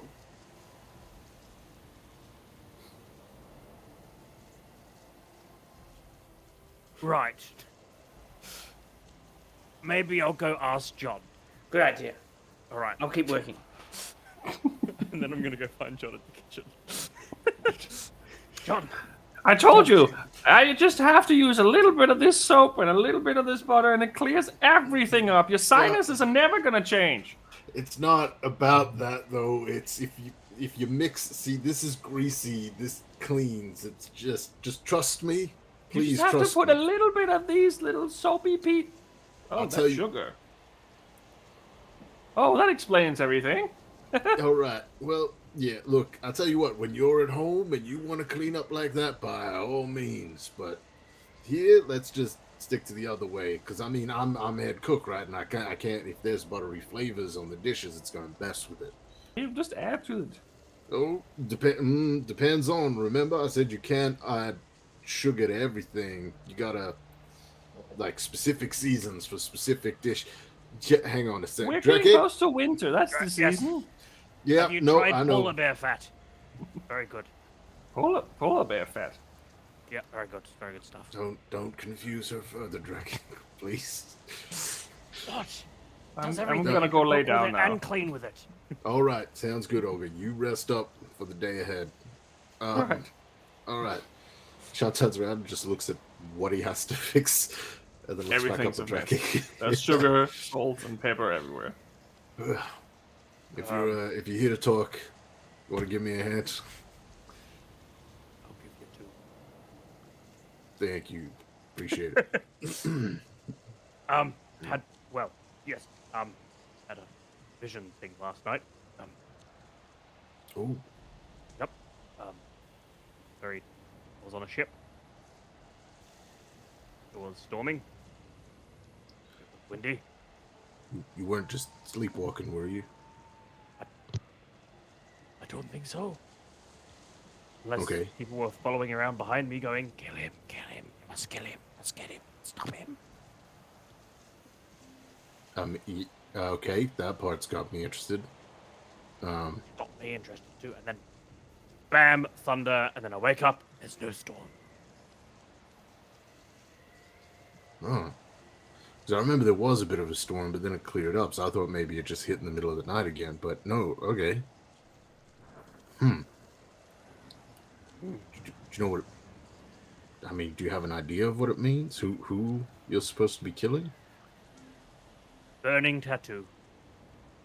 Vision. Stop him, kill him. That's all I got.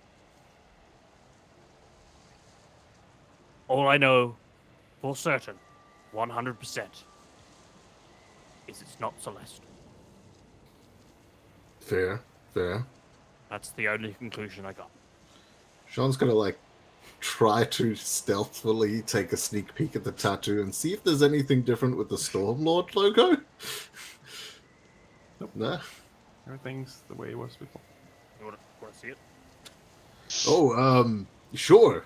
Sure, if you want to show me. Yeah, all right. Ooh, you got butter all over your hand. Yep, it's all right. I'll just... All right.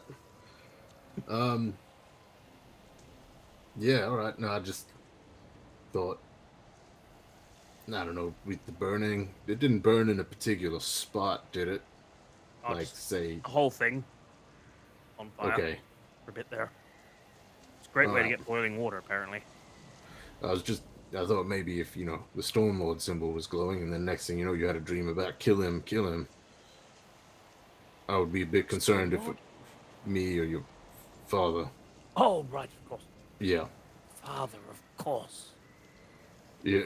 It's very interesting. Huh. I'm gonna mentally note that down in my journal. Could be daddy. Or dad. I also need someone to roll for the day, so we can start back at where we were at the beginning. It's back to me, right? I think you were the first one here. Just stay on the table. 12. You have to add all those dice rolls together. The day itself seems to continue off in the same pattern as the last two. Doesn't seem to be anything that's making it less visible or hindering you in any way, or even pushing you either. And for today's journey, you will be passing over more forests and smaller villages. And you can start seeing a little island of sorts to the left of the rest of this region, which is pretty much a big piece of ice with a lot of jagged rocks sticking up from it. But other than that, you don't notice anything particularly out of the ordinary. Drake Is is this, going to spend the day just taking note of who's a woman on the ship and who's a man on the ship. Going suspicious, not suspicious. In his mind. That's it. Just based on gender. I like it. It's gender side. Right. Just to confirm, is this day 4 or 5 then? 5. Okay, so it's something fun. Sweet. There's a chance for you to shave some days off, but you haven't rolled very well. Ingwe is going to spend the day outside of John's room. Actually, John, do you want to come back to your room? And I will invite you in to your own room. Actually. Or say you can sleep in my room, because your room is very full of strength. Well, if you're still in the room when Sean comes back, he would very definitely. much just creak it open. Just, I tell you what, Ingwe, that Olga is... Actually, Mr. John, if you don't like Miss Olga helping you, I could do with some help. Tomorrow, you send her here in the morning, and I'll give her some jobs to do. What the hell's going on? I'm figuring it all out. Figuring what all out? The puzzle to find. See, well, over here is our goal. Over here is our goals. We're looking to go to somewhere called Sahani or the Ashen Lands, and we've got 2 more goals. So the goals are the blank bits up here. So we're going to go to Sahani. We're going to Ashen Lands. I think also, I think there's some like.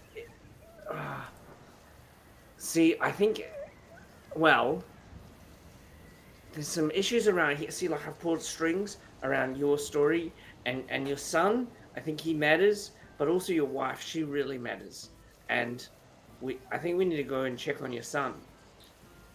I mean, that's what I was hoping to do. I was going to bring it up when we got a bit closer, but I really want to go make sure my son is all right, and I also wanted to go make sure my sister and her partner were okay. Yeah, we're heading to Kronos first. So Yeah. we'll check that. But then I don't think they're going to provide a lot of solutions to our problem, which is how we do. Remember, we promised Vartex we'd try and break the seals, and Yeah. so I'm pretty driven by that, and that's why I stayed in this room. But I think today, tomorrow morning, I'm going to spend the day talking to people just to see if I can be inspired by what they say about the gods or anything like that. Because I'm stuck. But I reckon that Brenda lady, I reckon she'd be able to be really helpful just to stick everything in the right place. Brenda. Which one was Yeah. Brenda? The lady that helps you with the soups and the soap. Olga. Olga, yeah. Oh. Yep. No, I really need her in the kitchen. This looks like a handful, but man, Well, okay, if you need her in the kitchen, next time she washes with the soap, here. I'll pull out like a little pouch of the thing that Jacob doesn't know makes lard into soap and gives it to John without explanation. But I know there's a thing like where you make to make soap you need fat, and then you add it with another thing. Isn't it like lye or something? Is that what it is? Yeah, Lied. Yes, and then you mix it. But Ingwei's just gonna be like, yeah, that'll help with And then it washing the dishes." explodes. No. Explosive. That part is the waste product of doing that. They can do that if you mix it with another thing. Yeah, Oh. okay. Don't worry, you're not gonna blow yourself up by doing that. okay. Get Oh, her to wait. mix it with the other soap. This is lie. All right. Yeah, if she Um, mixes it with the soap, the butter, and then Sure, it'll you make can- the soap, and then it'll. I mean, Anyway, it's not quite there. Different kind of fat, but oh really? I mean, we can give it a try. See what happens. I always just did it with magic, but I thought it would be cool. Anyway, I'm gonna go find Terran, Lucky's Lock Basil Fake Frame. All right. Ingwe, I think you can have this room. Looks like you're gonna be spending a lot of time on this here thing, so I might just take yours if you don't mind. Yeah, no worries. I'll. Yeah. Sure. All right. Okay. Walk out. Look, open the door. Make sure that his room's all good. Is anything like, I don't know if there's like twigs or rocks on like the side table or something. Scoop them It's all just, up, bring them back. I imagine that it's just like all the bedding has just been pulled off the bed, and then it's been building like a fort underneath some cupboards or something like that, where he's just been sleeping instead. That's what I imagine, at least. Put that back up on the mattress. Bring He's whatever just little wild. goodies are around. Like Druid crafted himself like a Yeah. little tent. You go and wait. Found those in your room. Oh, thanks. I've been looking for them. Yep. I do think this is worth showing everyone because you have put a lot of work in this, but after the day I've had for the most part, I think, yeah, not Tomorrow. right now for me. Yeah, tomorrow. Well, dinner time. When you call that meeting that you called, I think that was a good idea. Yep. All right. Sure. I'm gonna go kick it for a bit in my room. Well, I guess your room. Whatever. Walk out. Go to the bed. Lie down. Little midday nap. Fair enough. Is there anything that you want to do during the day, Celeste?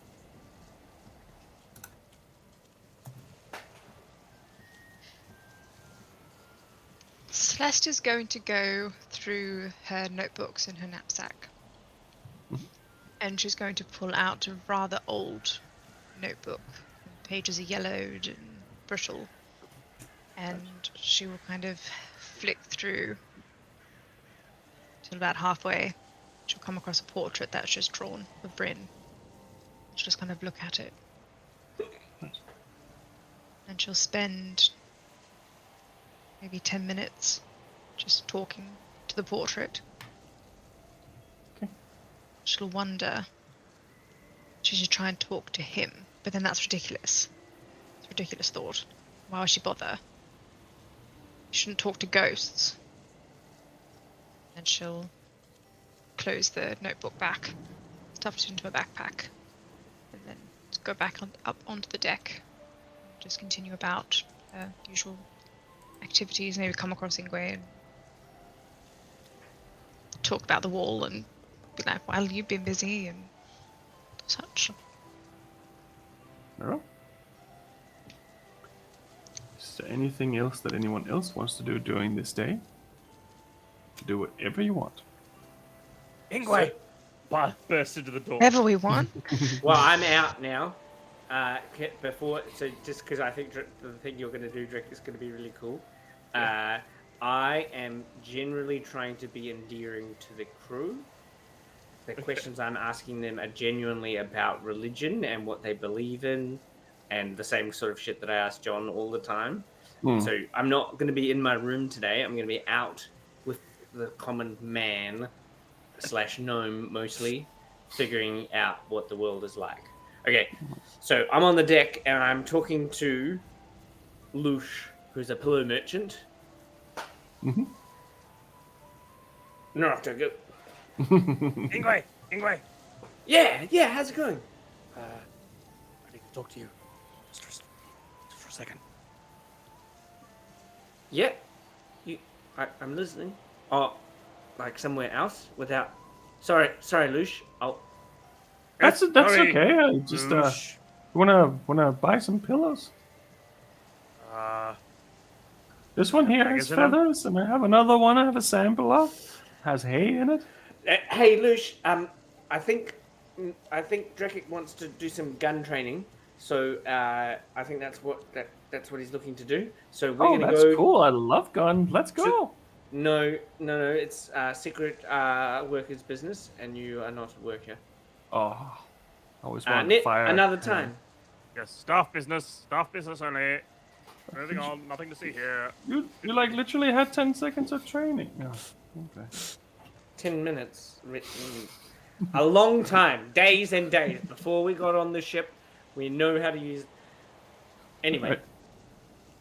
And he's just gonna look at Ingwe, and you can see in his face he's just full on paranoid right now. Like, one of these guys have to stop. I'm sure of it. Just don't know which one.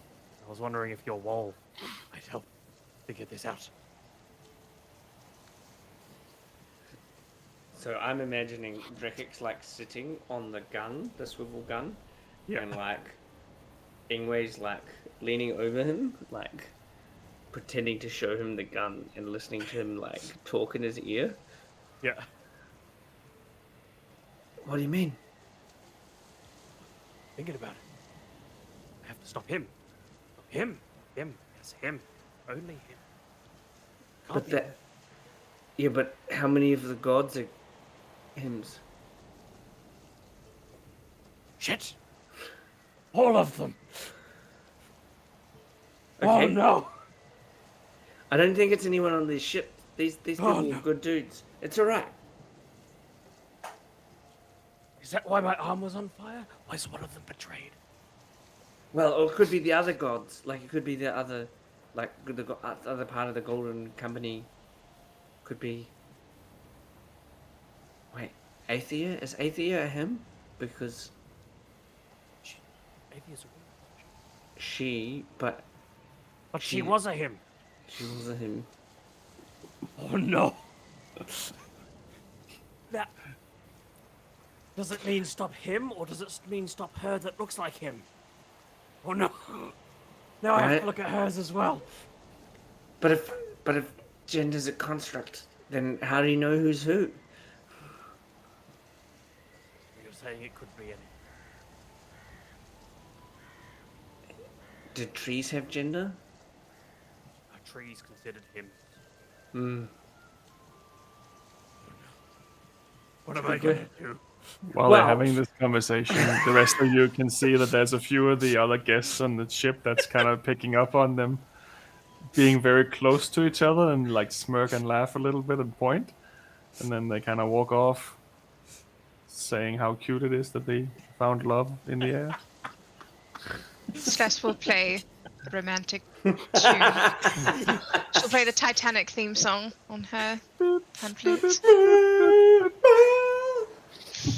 Right. And I'll just come up behind Ingwe to do some reach around. Oh, Ingwe, the gun's just needs yeah. Mainly chat about fire and guns. Oh, look at those two boys cleaning their guns. Anyway. Yep. I don't know how long this conversation is going to go. Long time.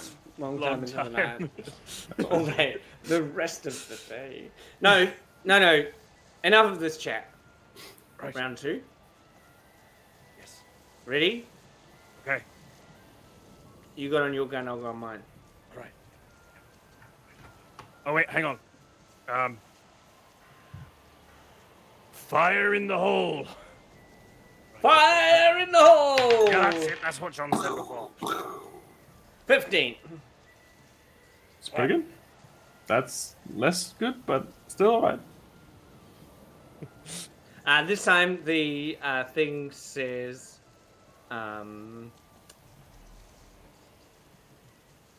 him or her or what, and then it's W-O-T, and the O is the bullseye.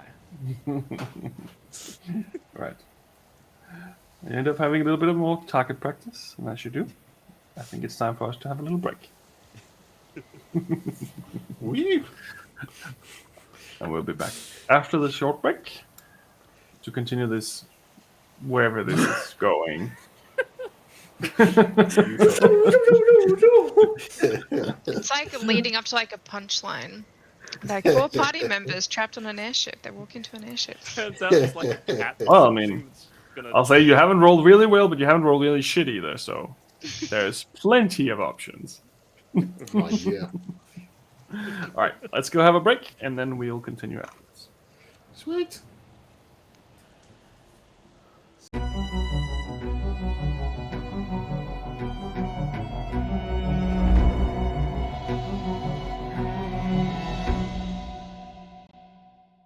Are you looking for a more exotic or sophisticated choice in dice?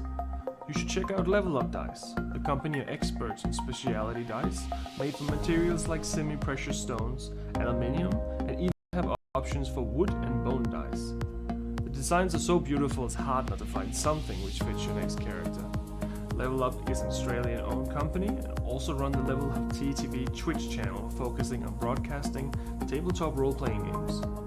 Follow a link below when purchasing from Level Up Dice. It will greatly help support our channel and also help an Australian local retailer. Level Up Dice, the sophisticated choice.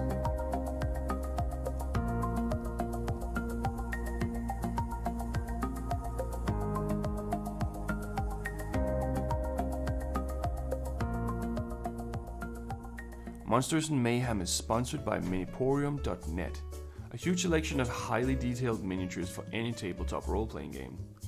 Check out the beautiful miniatures, and if you use the code MAYHEM, all capital letters, at checkout, then you receive a 30% discount.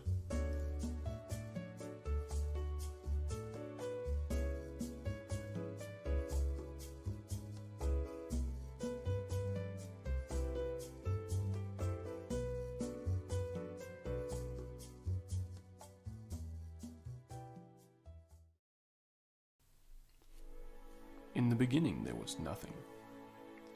From the nothing sprung forth a something. The something was not a who or it. The something simply was. The something began roaming the nothingness and found itself alone. In solitude the something became the somethings. Multiple somethings sprung forth of the something, each with its own voice and presence. The somethings, as great as divine as they were, all needed something to measure their own greatness by. They created the first earth, and by doing so, became gods.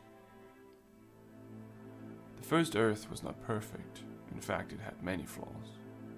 Because it was made as a circle, most things placed upon it would fall off the sides into the nothingness.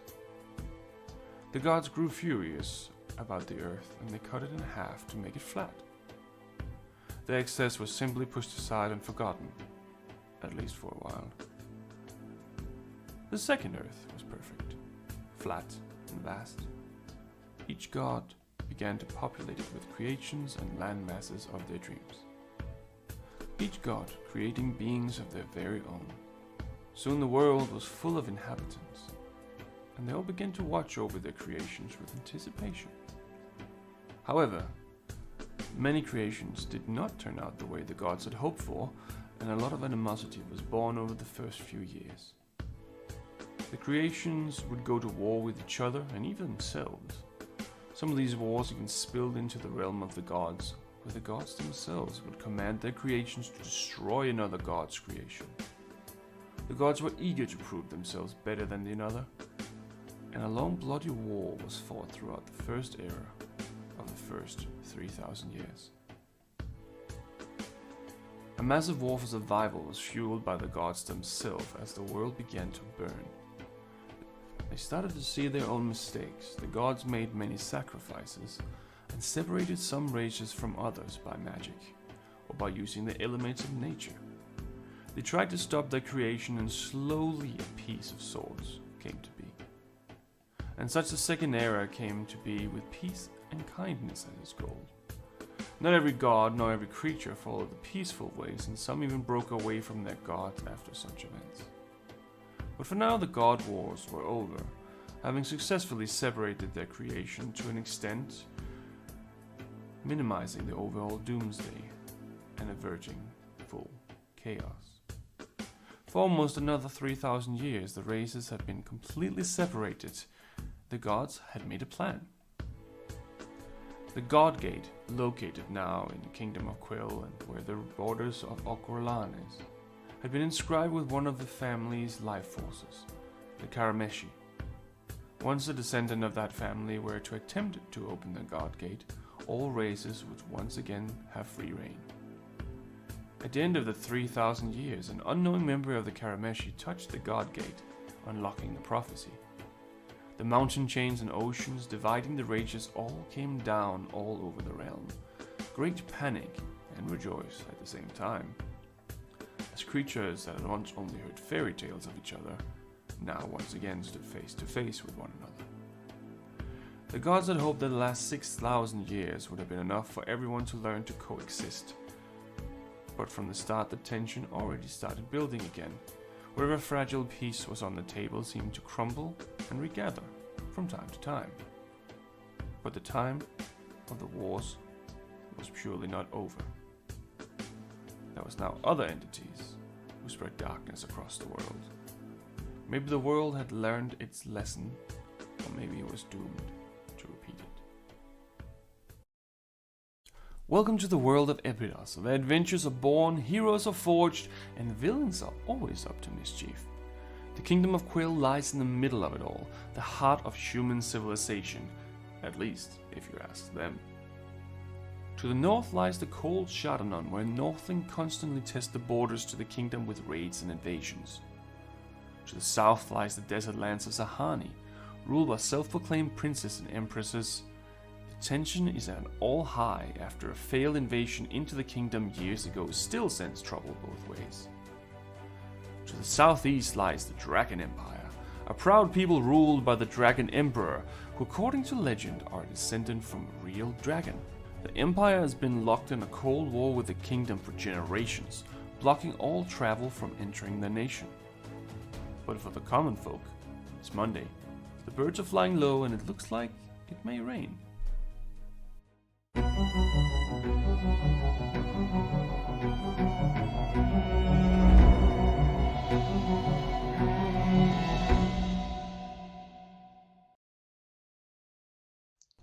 Jean Ordenfall spent his childhood on his family's farm, just south of the Duvet Forest.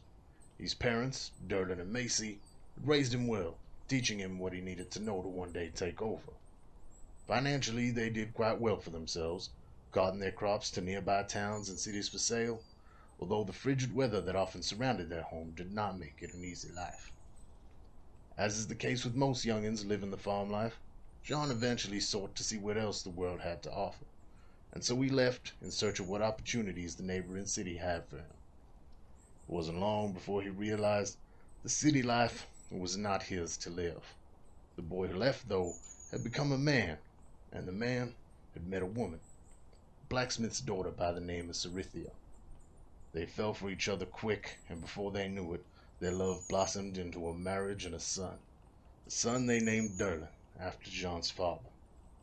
Jean eventually returned home to his parents' farm with his family, where they made a life for themselves, a new life for his wife and son, but one all too familiar to Jean.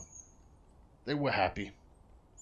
That is, until the day vile creatures from beyond the veil made their way into their home. After being driven from his homeland by the insatiable undead that now plague it, Jean seeks out those brave enough to aid him in cleansing his land of the foul fate that befell him and his family, and exacting the vengeance he so eagerly thirsts for. As a child, Celeste Highcrest would never have dreamed of leaving the sheltered life of luxury she had become accustomed to. Born to two noble parents in a land far beyond the Vale, Celeste's childhood had been fraught with expectation. Her father, High Archivist Saran Highcrest, had set high standards for his two children, and the elder of those two elves, Celeste's sister Cressida, had surpassed all of them.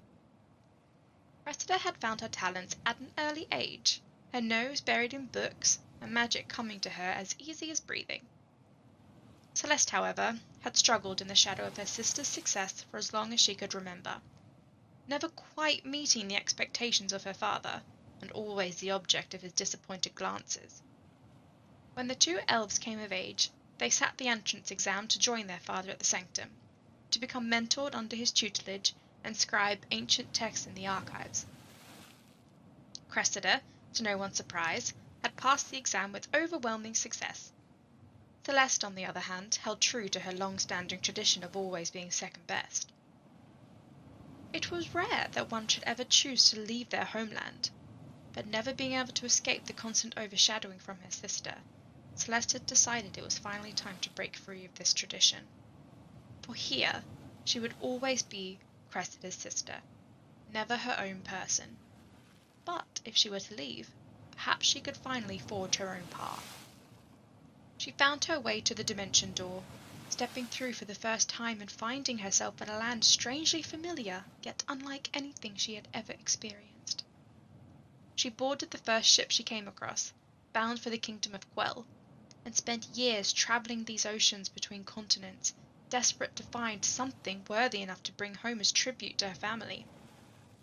Until one day, the news found her. The door that she had stepped through to enter this plane had vanished, along with every other door that could lead her home.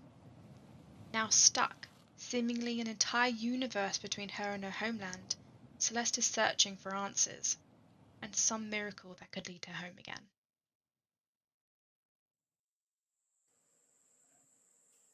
A young half-elf, Tam Cawthon grew up working the land with his father and learning herblore and healing from his elven mother. After a horrible childhood accident, he swore he would avoid violence, unless he had no other choice. When the war came, like every Cawthon for generations before him, Tam enlisted to fight for his king. During the bloody battle for King's Helm, Tam's selfless efforts to heal his friends caught the eye of the celestial Aethia, and she became his patron, giving him the gift of celestial healing. His courage in battle did not prevent him from drawing the ire of his superiors. His compassion was blind, and he would heal all in need, even the enemy. After the end of the war, Tam worked as a healer in the villages outside Crackvolm, hoping to save enough money to gain entry to the Healers Guild. After a series of unfortunate events, Tam finds himself in debt to a very wealthy and very criminal cartel boss. Pinned between his compassion and his new master, Tam tries to make the best of his situation, dreaming of a day where he can live his life in freedom.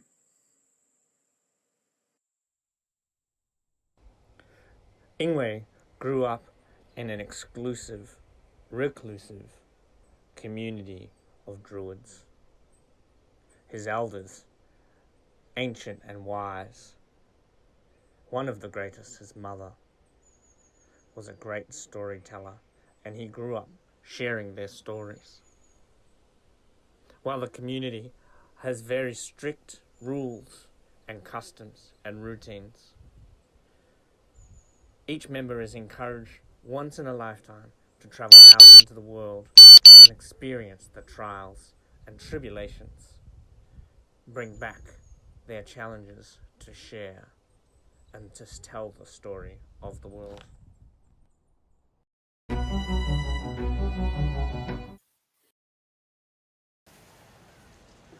Oh, back again from our break and talking about cannons and cleaning them. We're back again on the ship. Oh, yeah. Possibly the second or third last day of the journey, depending on next day's roll. So Is there it my anything roll? that... No, not yet. It's still the same day. Okay. Unless no one else wants to do anything else specifically for this day. Yeah, I've discovered a specific thing I want to do in the break. I would like to go and have a conversation with Terran Lucky Lock Bassett Frayne from the Thieves Guild. Right. You definitely can. He's just chilling, hanging out, standing on a little box so he can look out. Bearing in mind that I will have spoken to him every day on the trip, and we just haven't role played it, so I noted that you have been around and talked to everyone. I've been every day. around, and hey, Terran! What's up, buddy? Basil Frayne! Man. How are you doing? What's up? Well, I've been trying to solve a puzzle. Oh, I hate puzzles. They give me the headache, you know? Like, I once thought that I had trouble with my eyes, but it's just because I kept trying to think out. So, yeah. Anyway. Well, anyway, I think that you can help me to do it. Right. See, I don't want to tell you any information because I think that actually the randomness of your answer is going to support me to solve this problem. I picked blue. Blue is the way. Yeah, Blue? that's my answer. Blue. Okay. Well, I would like to know from your experience, from your time in the Thieves Guild, I'm specifically looking for the most magical thing that you're afraid of. Is there something that you're afraid of? I mean, it depends on what you do, really. Like, there's a lot of different jobs inside. Like, I mean, for me specifically, I hate traps. Like, traps hurt like a motherfucker. So you want something that like finds traps? What? Well, no. I mean, yeah, I guess I would like that, but What's the worst trap you can think of? Well, there's some of these magical traps. If you set them off, you just literally just like automatically killed someone. Yeah, anything that has like a radiant, like not radiant, what's it called? Necrotic kind of thing to it. Just don't do it. Just don't do it. It's bad for the health and for the environment. That didn't help me at all. Thanks. Good chat though. I'm glad to help. You're good. Hey, how do you get in the Thieves Guild? Can I join? Well, I mean, anyone can really join. You just have to find a representative of said group, and then you have to meet the right people at the right place, and then they'll give you like a what's it called, a trial of sorts. What's the how do I know which the right people in the right places? Well, that's the first part of the job. Is to find the right people in the right place. You haven't been helpful to me at all. You haven't told me any magical items, and you haven't told me any of the people or the places that I want to join the Thieves Guild. Well, I can't tell you stuff like that. That's part of the thing. What thing? I'm not part of the Thieves Guild anymore for a reason. Why aren't you part of the Thieves Guild? Let's just say I crossed the wrong people, and now I ended up in a bit of a grey area. Which people did you cross? I can't tell you that because you're trying to trick me. I was. You're too smart for me. Anyway. Well, I can tell you one thing. If you ever want to join, there's one place you will guaranteed to find someone. You might not know it, but if you go to Crackwall, I'm supposed to go to Crackwall. It's like the butthole of the nation. If you go there, I can guarantee you'll find someone. You might not know it at the time, but there will definitely be someone there who is eager to recruit new people for I'm various supposed to reasons. meet the Pixie King there. Do you know anything about the Pixie King? I have no idea who that is. Oh, well, that's all right then. Right. Well, is there anything I can do for you? Because that's my job and stuff. Nah, it's my job too, remember? Oh, that's right. You're my boss. Yes. Thank you for role-playing this interaction as if I was a customer. I appreciate the theatrics. I'm very theatrical. 3 out of 5 stars. Well, speaking of employees, I better go check on Minerva. Right. She's that waitress, isn't she? Yeah. See ya. See you later. Hey, What Minerva. a weirdo. Do you actually want to talk to her, or are you just trying to get away from him? No. I actually want to talk to her. There was a plan B onto my first thing that I wanted to do. Right. I want to find out about the... Shoot, I forgot the name of the thing that we're looking for again. What's the thing that we're supposed to break? Sumerian wards. The Sumerian wards. Sorry. That gets forgotten every single episode. I'll just name the episode that. Yeah, and then I'll remember. Hey, Minerva. Hey. Anyone giving you any trouble? No, everyone's been really nice. Most of these people are regulars. They come back and forth. Oh, good. Hey, I was wondering if you knew anything about Sumerian wards. I was talking to Castine the other day, and he have said no there was idea what that is. It's like a big... Is it a job or? Nah, it's like a big obelisk-y thing. Some sort of magic. Doesn't really ring a bell, no. Okay. Not to me specifically, I mean. Yeah, well, it really fascinates me about your last name, and that's the Sands thing. But anyway, let me know if anyone gives you any trouble. We'll talk to them. Sure. Thank you, Ingwe.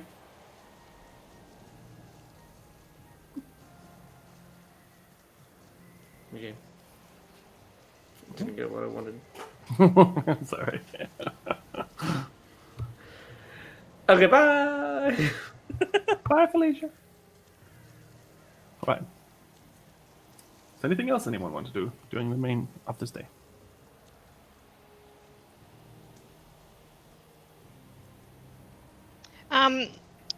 This is just more of a clarification from my end. Yes. I remember we spoke about this briefly, but if I need to go and see Tonin, that's in the general direction that we're going anyway, correct? To get back to like... No. No? So, the direction of him would be more of a left, where the direction that you're heading now is going to be more towards the right. However, you do have other assignments in that general region. One is the Blightwood assignment, and Laguera is at the very bottom of the left. So theoretically, all those 3 things could be done in one line if you wanted to, but it is in technically the complete opposite of where you're going right now. Right. And just for my own recollection, because I can't find it in my notes, how much do I owe him? It was 5,050 gold. Yeah. I mean, that's the last time at least you got. Yeah.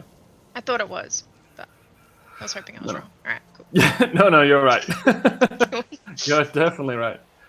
So theoretically, once you hit Kronos, if you wanted to go back to there, you'd have to go pretty much on one side of the river, where if you're going to go back to where you're heading at the moment, you're going on the right side of the river, and then you're kind of like splitting off like a complete V, actually.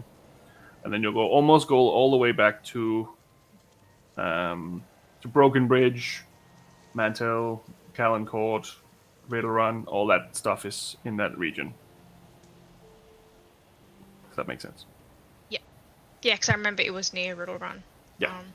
So all those cities there are pretty much within a day's travel or 2 from each other.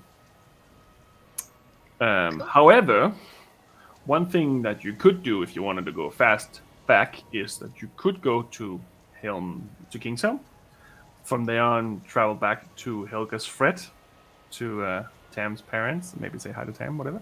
And you could maybe catch a ship from there, and that could take you all the way to Cadence Crete, which is right next to Riddle Run, but it is also closer to some of the other parts. But it depends. That's something you can look into whenever you feel like going that way. Sweet. Cool. I'm just trying to get a map in my head of like. Yes. Yeah, I got the map out in front of me too, following along here. Yeah. I'm just like. Yep. We need to like draw like lines, like Yeah. route 1, like on Google Maps, where it's like route 1, route 2, route 3, fastest route, but has tolls. Yeah. Yeah, I'll- trolls always want trolls. I'll see what I can do. The trolling tolls. Did tolls come from trolls? Having lived under the bridge? That makes me curious. I then. think it's just a tool. Well, no. I thought it was the troll toll. I thought that's what it was called.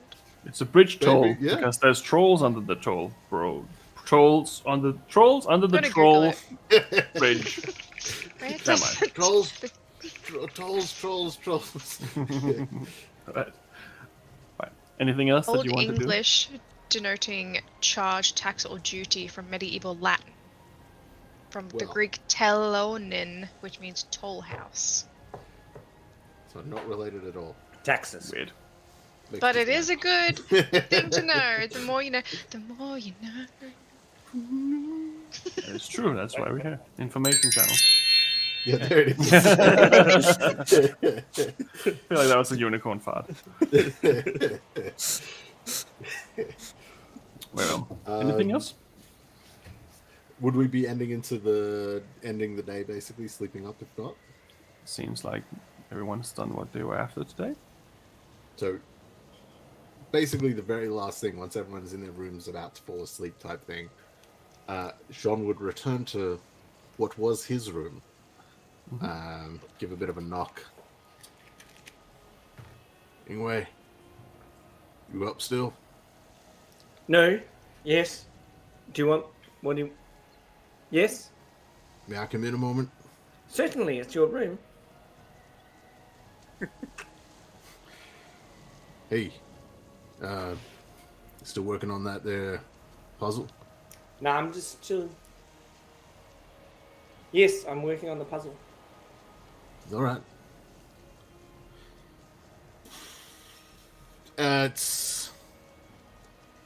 I had this idea. I don't know if it's even worth bringing up.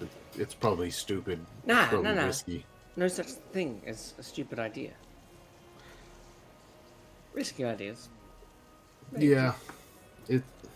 Tell me, and I look. I'm very intelligent, John.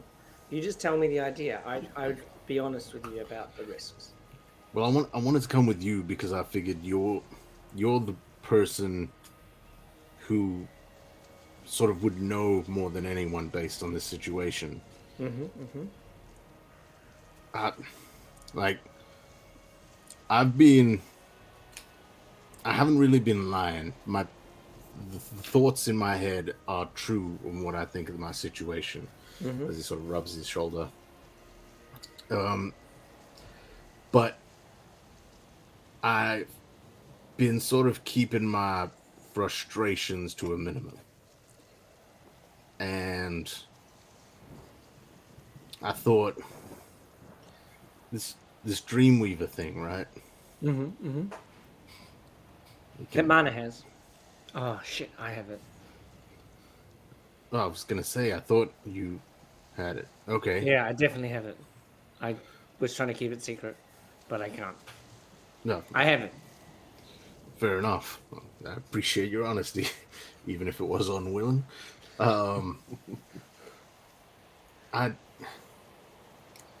Do you think it'd be worth trying to make myself an arm? That is exactly what I've been trying to think of all day. Interesting. Oh. Okay. You've been trying to figure out how to get me an arm? Well, no. I've been looking for inspiration on things that, well, I know that it's hard to no, let me start again. I know that it's really dangerous to use the Dreamweaver, which is why I put it in this little lead box before I go to sleep. Yep. Because I don't want to accidentally just, be thinking about the strings on the wall and then have the room full of world full of strings in the morning. That makes sense. I can understand that. And then today, I went and spoke to some people to try and find some inspiration to what I should dream about, because I think this is the last night that I'll have a chance to use it before Mana goes and puts it somewhere. Well, I wasn't. And your arm is a perfect example. What do you want it to do? Do you want it to have like working fingers on the end? Preferably. In saying that though, I don't think we should use it on this ship. I think if something was to go wrong, with thousands of feet in the air. No, it doesn't work like that. I think what it will do is suck me into the dream, and then I'll be part of the Dreamweaver. I think that's what's gonna happen if we get it wrong.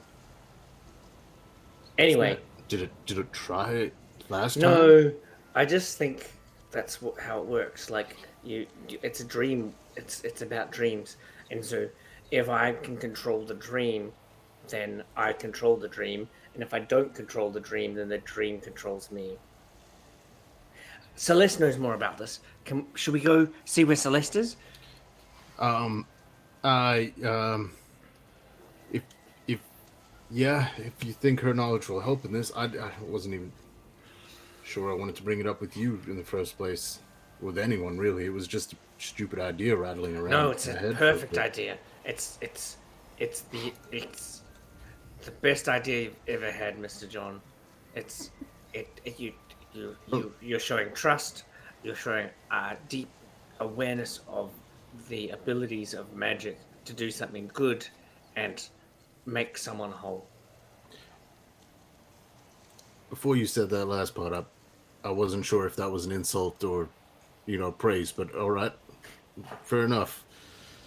All right, let's get Celeste. Should we let Drakic know as well? Yeah. Let's. Remember last time when it was really hard and you all helped me, and we did like a ritual thing, and then. Well, I woke up afterwards as well with the mark on my chest and my axe changed. So I don't know if maybe there's some sort of residual effect, and maybe it's easier to connect with the gods. Very when that's powerful going item. on. Yes. All right, let's get it. I'll go grab Drakic if you want to get Celeste. Yeah.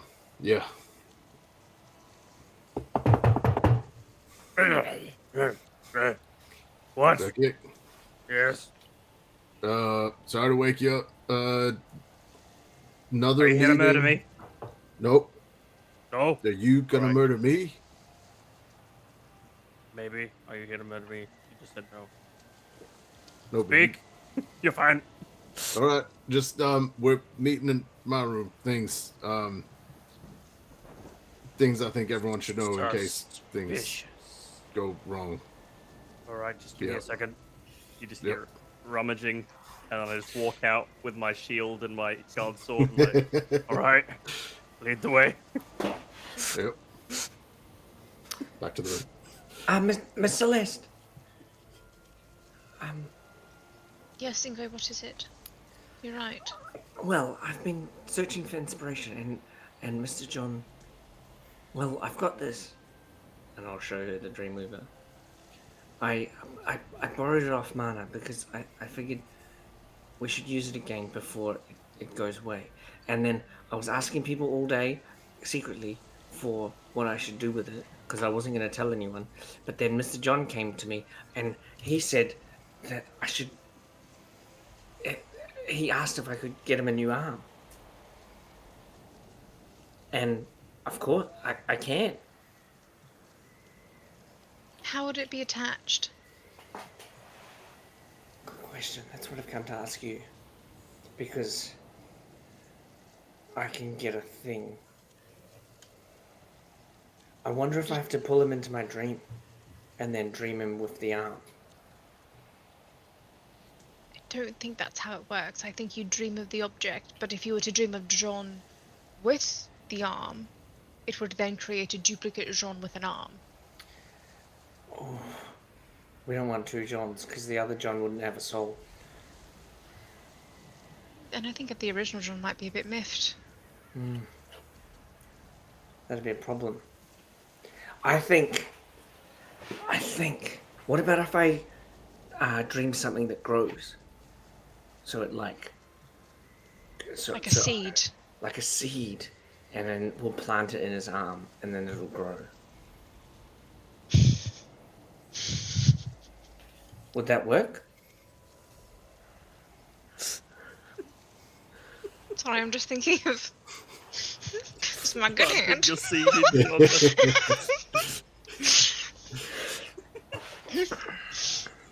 in Potentially, I've never heard of an object that could do something like that. But that's not to say that you can't create it if you were to dream of it. But I feel as though it would need to be very specific, as it needs to grow into John's arm. Because if you say I want it to grow into an arm, it could grow into any arm. Well, I could make it any arm. Like I could ask John if he wants like an arm with like swords on his fingers, or like maybe he wants a hook. Maybe he wants an arm that keeps growing back. Maybe he wants it to grow as vines. Maybe he wants a big tentacle. I don't see Jean wanting anything other than just an arm, but I mean, that's worth a question. Okay, maybe I shouldn't ask him then. Maybe we should just decide. No, I think definitely you should ask him for his opinion. If you were to just give him a seed and implant it into his arm and say, trust us, I don't think that is... No, he asked me for it. I don't have to ask him anymore. He said, can you grow me an arm? But yeah, I think you're right. Technically, a tentacle is not an arm.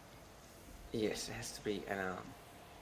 And I don't really like metal, so the sword thing's a dumb idea. It can't be wooden either. Creates a fire hazard. But like regenerates and stuff, like wood doesn't really burn except when it's dead. Like you have to chop it off before it. Like when the fire goes through the forest, the wood bits don't burn. It's the bits that are dead and fallen off. It's actually quite healthy for a forest to have a fire. The trees still burn.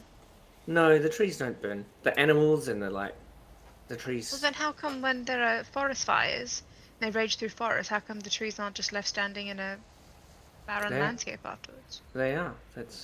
And then they grow again. They grow again, which means that they were destroyed initially.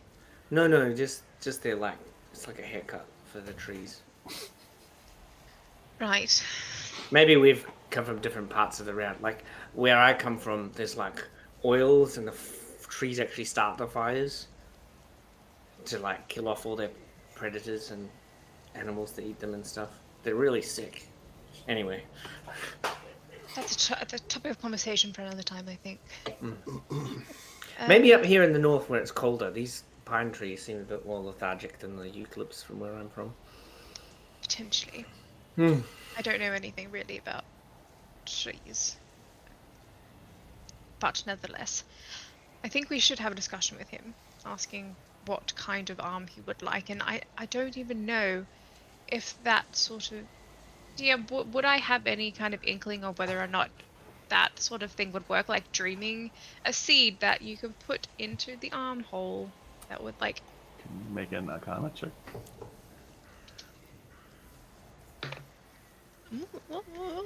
27.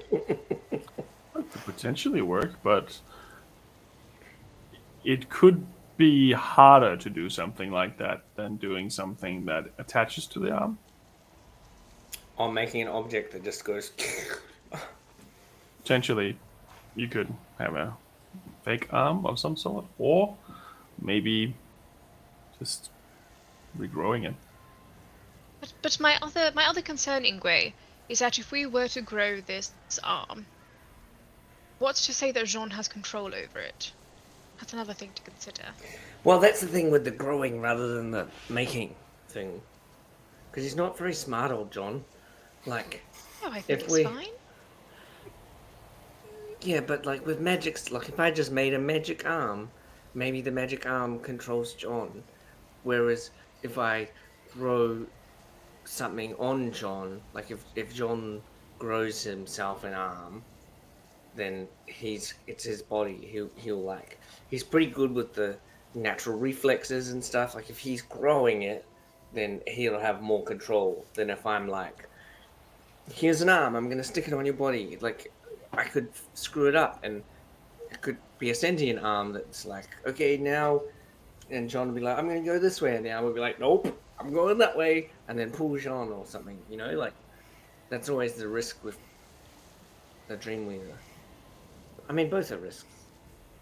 See the predicament. If you were to go down this route as well, of growing an arm, we may also need to specify how fast it grows, because it would be terribly inconvenient, I imagine, to have the arm of a 7-year-old. I mean, if it grows at the rate of actual arms. Fast growth, okay. You wanted to catch up with the host, and then stay at the same rate of the host. It'd be rather specific. Because, you know, if we say fast growth, and then it just grows over a day and then withers into a mummified arm, it would be... So you need to be careful about the way you phrase these things. Well, I'm just writing down every curse idea you guys are giving him. See, yep, cool. I think, Miss Celeste, you're missing. I think, Celeste, you're missing a little bit. What's going to happen? I'm going to go to sleep for like 8. It's different than when we were. Yeah, I understand your confusion because you're like used to dealing with fey creatures, and fey creatures, it's all about the words and being really specific. Whereas this Dreamweaver, I'm going to go to sleep for an hour, for 8 hours, probably 7 hours and 15 minutes. But, you know, around about that amount of time. And in that, I have to, you know, John and I, not the real John, my dream John, we're going to go and we're going to hang out for probably 50 years in my dream. And in that dream, the whole time, I'm going to imagine this existing thing. So it's a little bit less exactly the wording that the gods will use to screw it, and more what I can imagine consistently. Well, the thing is, Ingwe, you say I'm confused, but I have seen this happen at home, and I believe that this magic comes from my home. I have seen this. This isn't part of an object where I'm from. It's actually part of the way that the world works. Yes. And I think that someone's found a way to harness that power and put it into an object and bring it to the mortal plane, which is why I am specific about the thing that you want. Correct. Yes, I think we're saying the same thing in different ways. Okay, got it. Can you play me while I'm sleeping a fey lullaby?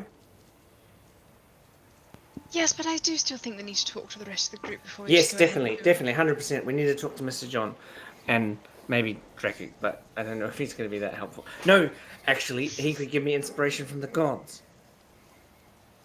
Yes, I don't know how I feel about this, and my mind is racing with the possibilities of things going wrong.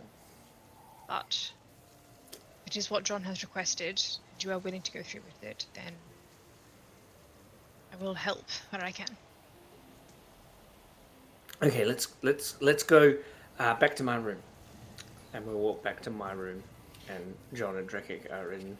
I was going to say, literally, just before John. you guys get there, John's like trying to grab Dreki by like the scruff of the neck and being like, "He was meant to be back here moments ago. Did you kill him?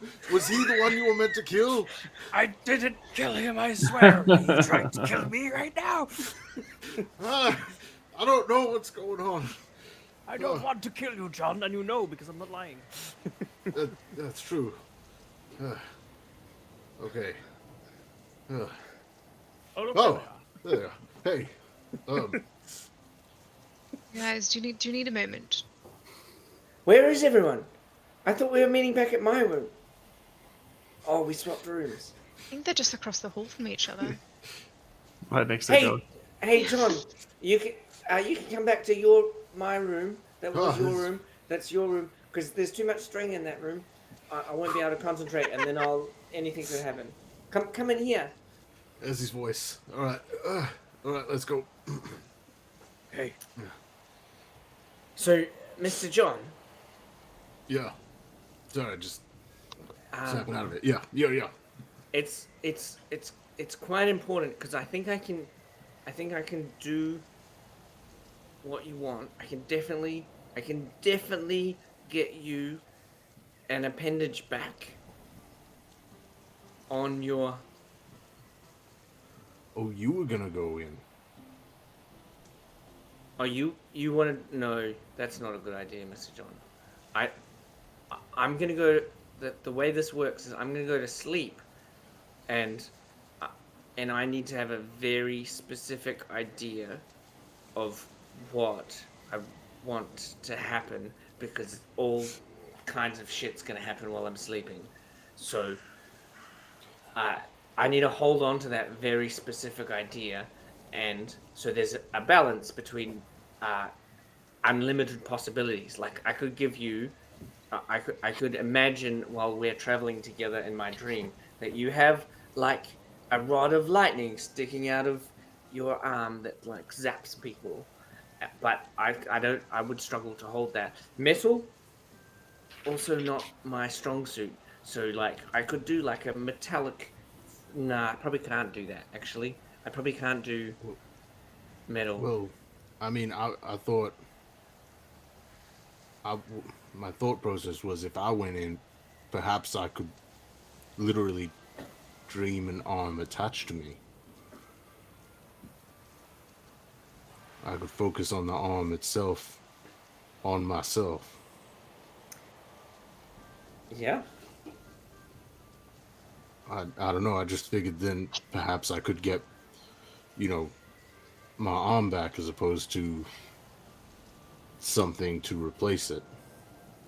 Well, it would never be your arm. Closest. It would never be an actual arm.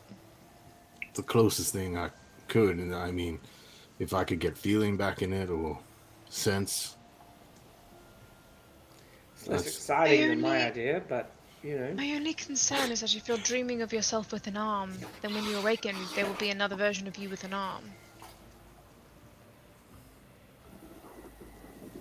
Because it takes whatever the object of the dream is, and turns that into a reality. But by that means, if anyone dreamt and they were in their own dream, would they not create themselves as well? As long as you're not the object of the dream. Well, that's why I would think of it as an extension of myself as opposed to an additional self. I don't know. I trust you guys. It's a good idea, Mr. John. It's more solid than me dreaming something for you. However, Miss Celeste is right in that. If the second John shows up, I'm going to assume that's the one I have to kill and end him quickly. Always can count on Drakic for. Is that what it is? Maybe it's the gods warning us. Well, Mr. Drakic, I just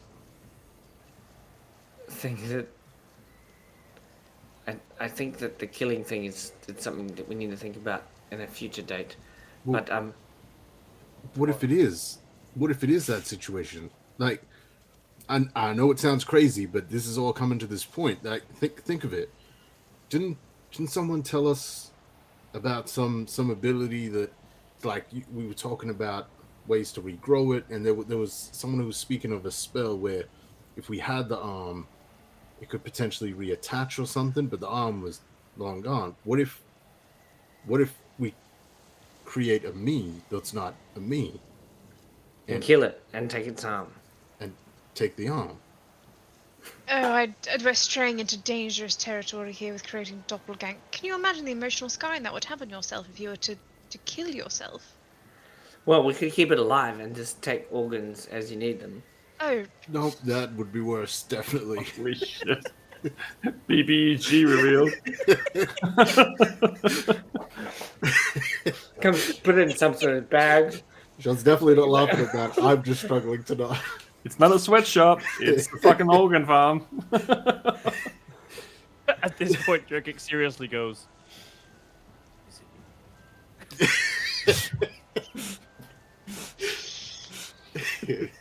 I. Let's flip a coin, Mr. John. I think we've got two viable options. No.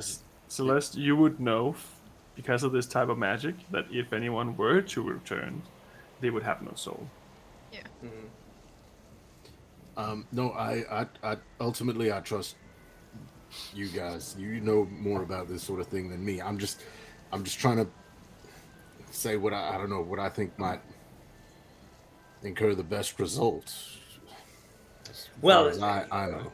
the best is relative. So, you have raised the negative possibility of you going to sleep with this thing, which is if you imagine yourself with an arm, it'll be literally your arm just returned.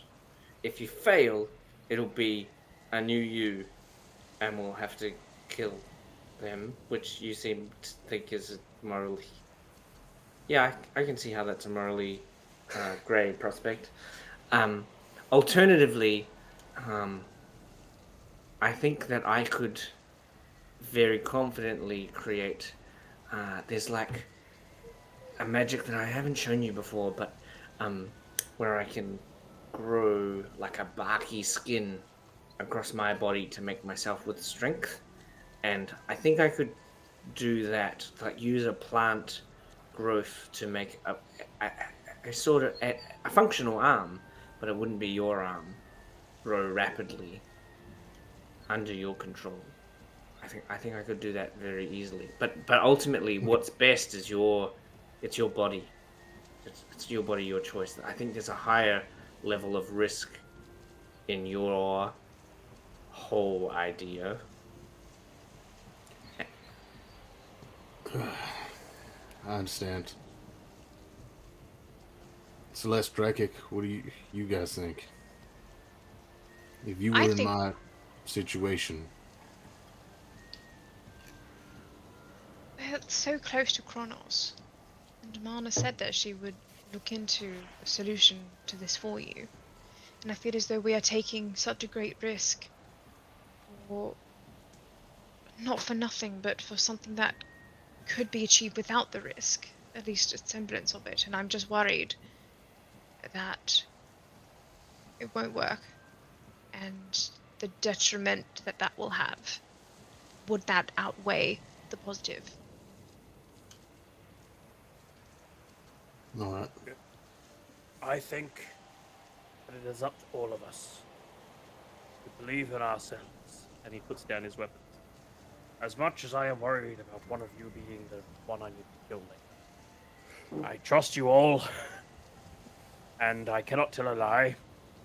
And right now I am casting a spell on you all, called Motivational Speech. And I am saying something motivating that will invigor us to make the right decisions. Hear, hear. Yeah. And what does that do? Cheers. What does that do? It gives advantage on wisdom saving throws and gives everyone 5 temporary hit points. Cool. Yeah. Right, Hell yeah. For 1 hour. Right, 5 hit points. Temp. Boom. An advantage. So ultimately, Mr. John, it's your choice. I think you have 3 options, really. Your arm back with your risk. A kind of druidic arm at my risk, and I think the chances of catastrophic failure are lower.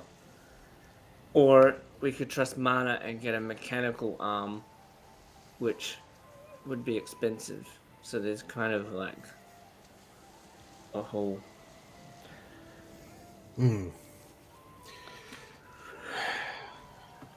All right. I think I'm torn. Ultimately, the decision is yours, Jean. But I see advantages in all. One serves no risk, really. The other one. And the other less of a risk, but also less of a reward, I guess. And also, it's gonna take a hell of a long time. What? What will take a hell of a long time? Growing? Oh. No. No, your way's like tomorrow. Mana's way's like who knows when. All right. I genuinely don't know what to do, so I'm rolling. Yeah.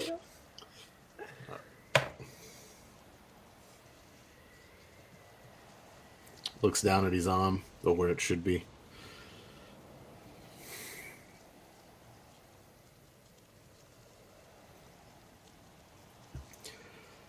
I think I gotta do this for myself. I rolled a 19. Okay. Okay, Mr. John. Right. I'm sorry. I think you all raised good points, but I want to be able to feel all of it when I'm able to hug my son again. Right. So what is the plan? Tonight, do we see if Mono will let us borrow it for one more night when we get to Kronos? Ingwe hasn't. Yeah. Ingwe, wake up! I need a never-ending bottle of beer. Ingwe! Take it. Too late. Well, I don't know what's going on with Ingwe there, but I think that as soon as we return to Kronos, Mana will want to take it back to her place of work and return it to where it was supposed to be. So I think that if it's going to happen, it needs to be tonight. All right. This is our last unobstructed access that we will have to the device. Okay. All right. Hey, if you don't Let's like do your it. new tree arm, just chop it off. So. It's happened once. Yep. You know. I guess, yeah, whatever I get up, you'll create. Yep. All right. Okay. John's gonna go. Ingwe, if I may. Device. I'm just gonna slap Ingwe. Slap. Wake up! It's not time to sleep yet. What? I was. Oh. What? Oh, it's Mr. John doing it. Okay. There you go, Mr. John. So hand you the Thank you. lead bugs. No, the Be device. careful. I had the device out. Oh, you had Make that. sure Okay. that, I make was sure going that to you sleep keep with the it box for like. closed. So you now have a fully assembled Dreamweaver in your hands, Sean. All right. Wish me luck. And thank you all. Good luck. I'll stay here with you. And he's gonna I'll, lie down. Okay, so you go to bed in your room, and everyone's staying in his room. Yep. Are you gonna play a lullaby, Miss Celeste? I will play a lullaby for as long as it takes. I'm I gonna need- start doing a special Stormlord prayer. Right. Okay, Sean. Currently, you have advantage on Wisdom saving throw, and I'm pretty sure I had you make a Wisdom saving throw last time, anyway. So you have advantage on this one. you want me to make it now, or start describing my dream, or how I'm trying to focus it? First please? part of it is Okay. that I need 3 things from you. Okay. I need you to picture what you're trying to dream up. Okay. So, John, you tell me if I'm veering off with this at all in any way, but No. John, I would imagine, would enter, and once he's sort of in a dreamscape where he sort of has decent control, he's able to think and move in any way, shape, or form type thing. It's more you putting it into your head while you go to sleep. You kind Okay. of memorize these things while going to sleep, because as once you're in the dream, you're no longer able to function in the same way as usual, but then the dream idea would already be there. All right. Jean is going to think about his arm. He's going to think about sort of as much detail as he can about his original arm, what his arm was like, and he's going to picture it sort of attached to his sort of stump where the arm had been detached. Mm-hmm. There's a brief moment, penalize me how you wish for this, where Jean's thoughts are going to think about what else is possible. And the idea of a doorway that could potentially bring his wife back into the world crosses his mind. Mm-hmm. But he sees the danger in that and then returns back to thinking about his arm. Okay. So now you have given me the image. So what is the intent? What do you intend to do with this image that you have conjured? The intent is to regrow my right arm as it was when I lost it, but a new arm, in the fear that if I was to think back my old arm specifically, it could come back sort of decayed in whatever situation it was in by this time. Right.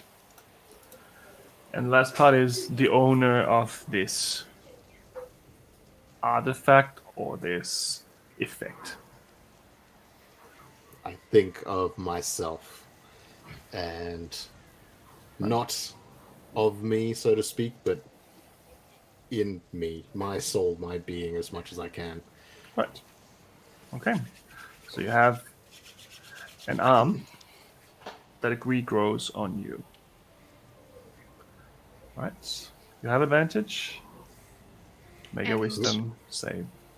Inspiration, you got a D8 as well, D8. because Celeste, and she'll probably like recast it a couple, like not recast it, but like. I'm just saying that you're playing it while continuing. Okay.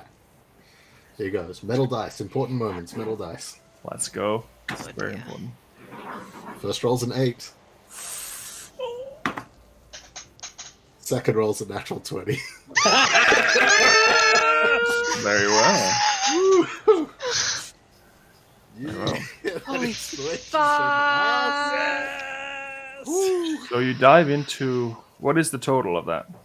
So the total with inspiration. Where the hell's my D8? And it was a wisdom saving throw, was it? Yep. Wisdom saving throw plus that 27 total.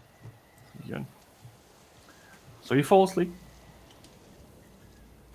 And as this dream state starts taking form, you're walking down this set of stairs.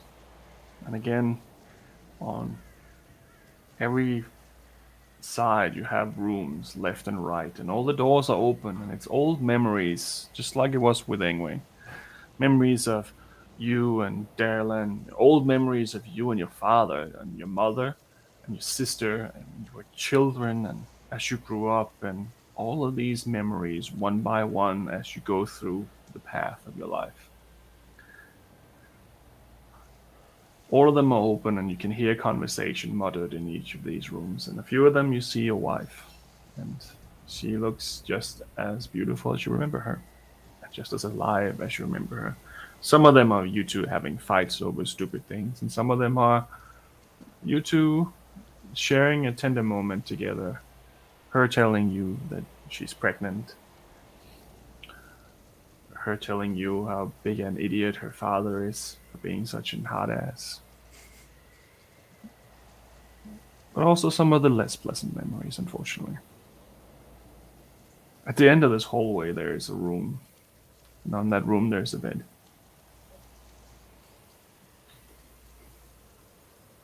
And you are free to move. Make my way to the bed. Mm-hmm.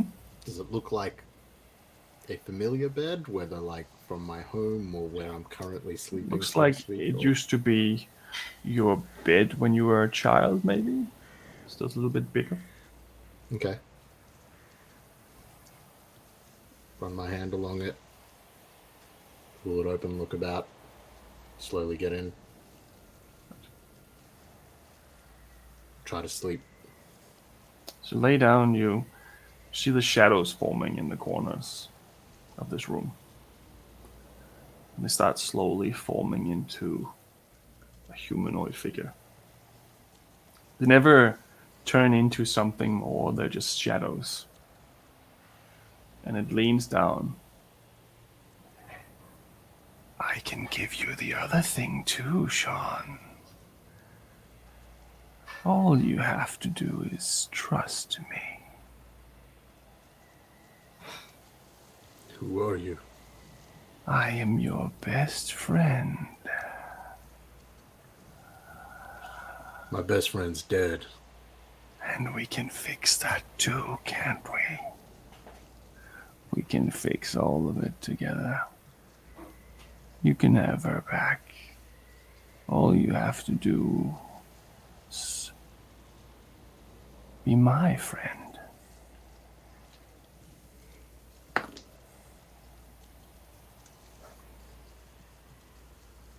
How would one do that? And you see this long hand comes down towards you. Take my hand and I will give you back whatever you lost. And we will be friends. Sean's gonna look down. Does he have his other arm yet or not?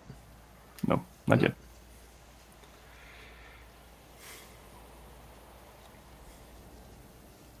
He's gonna take a moment.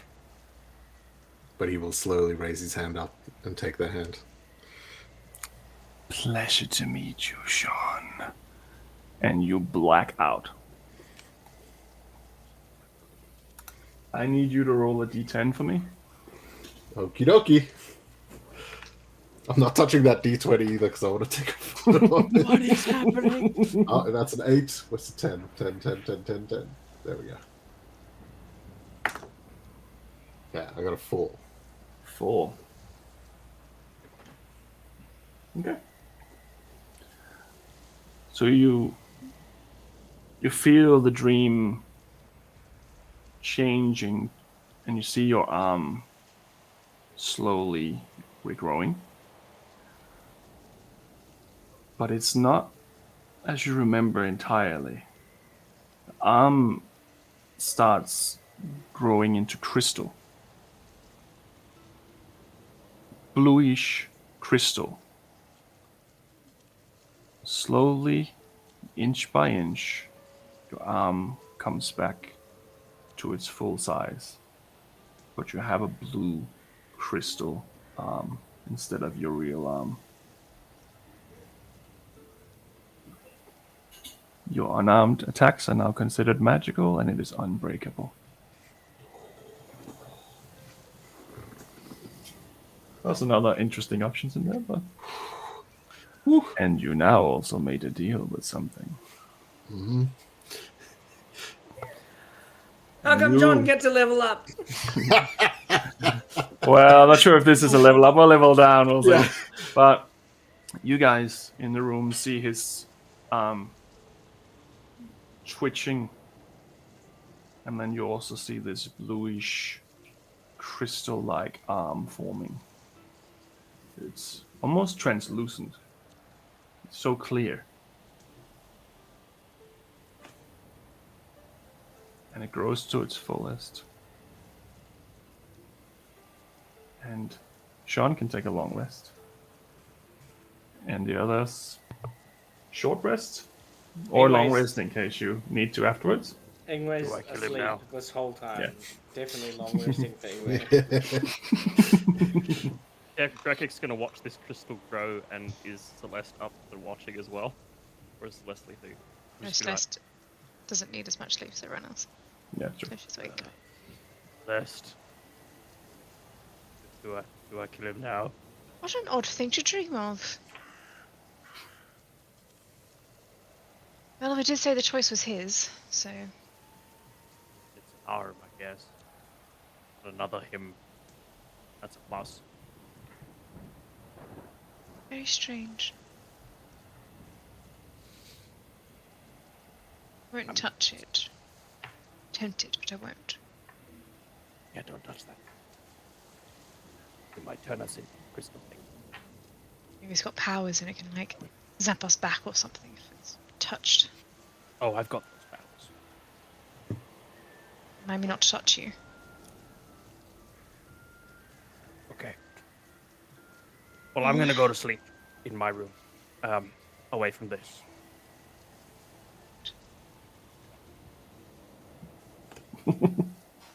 And Celeste will stay and watch over him until he wakes up.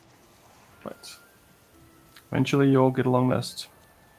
I'm sure that Celeste would just catch up with her sleep as usual. And you all wake up the next morning. Hey, Celeste. Did it work? Um, Why is his arm blue? That's cool. I've been looking at it for the past 2 hours, and I still can't quite figure it out. Yeah, that makes sense. It's like pretty like his soul. He's very jeweled. But I'm just wondering why he would dream something like this. All he wanted was his arm back, with feeling, touch, and warmth. I reckon he really focused on that stuff. You know how John's quite simple-minded? He really focused on the feeling and the touch and the warmth bit, and not the aesthetics.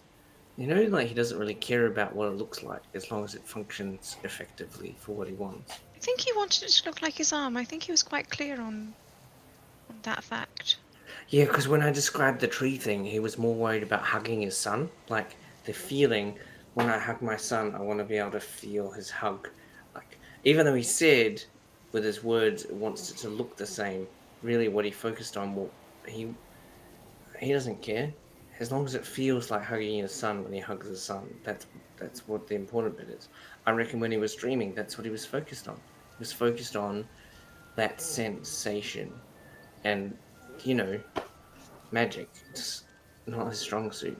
So if the focus is limited, the feeling's what matters. Alright. It's too early for this. I haven't slept. Oh well, I'll watch him. You have a nap. He's awake.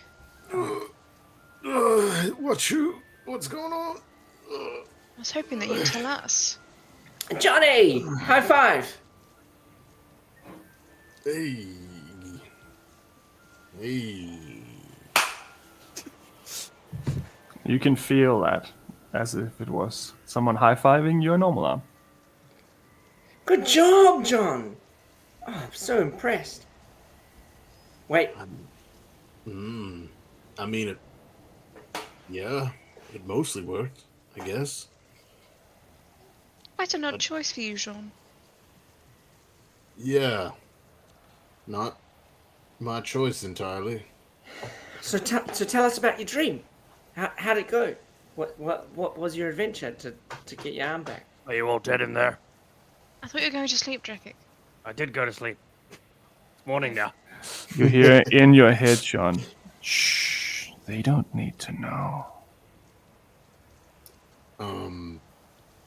Yeah, I went in, focused on the arm, and I Just, I don't know, I went to bed in the dream and this. But what you dreamt of when you were falling asleep and you were envisioning your arm? Settled debate between Ingwe and I. Were Yep. you thinking of your actual arm as it was, or were you just kind of focused on the feeling of having your arm back? I was kind of focused on both, but I guess maybe my memory of my hand is not as good as I thought it was. At least the look of See? it. Told you. So I did think about making sure that it could feel and interact.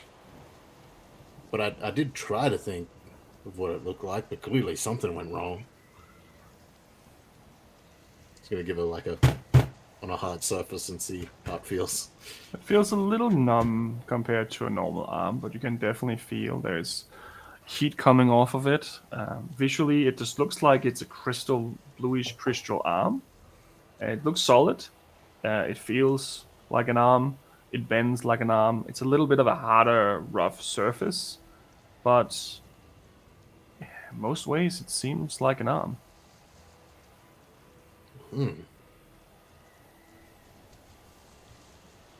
Shit. That thing works pretty well.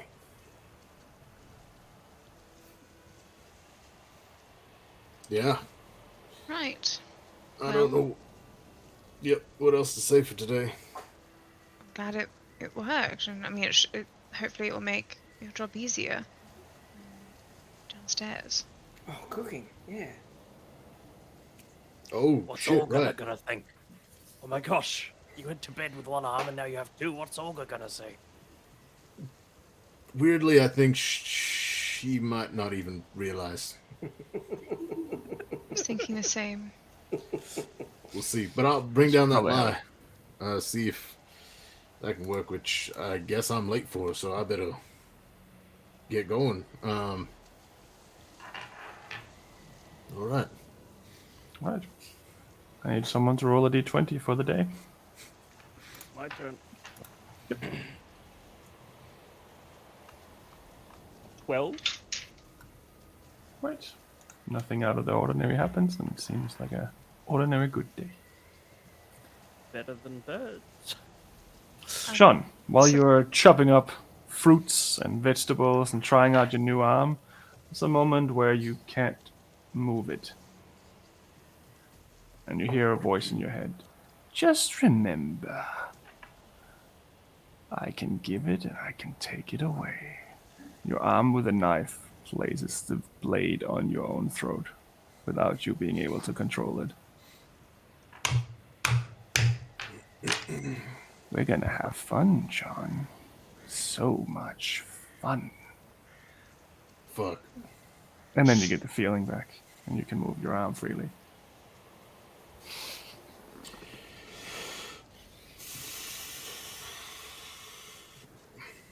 Olga, I brought lye. We're making soap. Ugh. Right. Okay. Yeah. That's. Wait. What am I supposed to do with this? And I'm, in an attempt to distract myself as much as possible, gonna try and make soap with the lye and the butter. Yeah. Sure. It seems to yes, be. an arm. Oh, fuck. She did not notice whatsoever. Cool. But it seems like it's fairly working in a way. But what does everyone want to do for the day? Did Ingwe take the Dreamweaver back? I would have definitely taken the Dreamweaver back. What? No problem. Unless Celeste stops me. She was going to try to, but Yeah, we can play that game for sure. Oh, I better put this back in the box. Yeah. do you think it's wise to hold on to it, Ingwe? Yes. Well, we don't want Mr. John to have it again.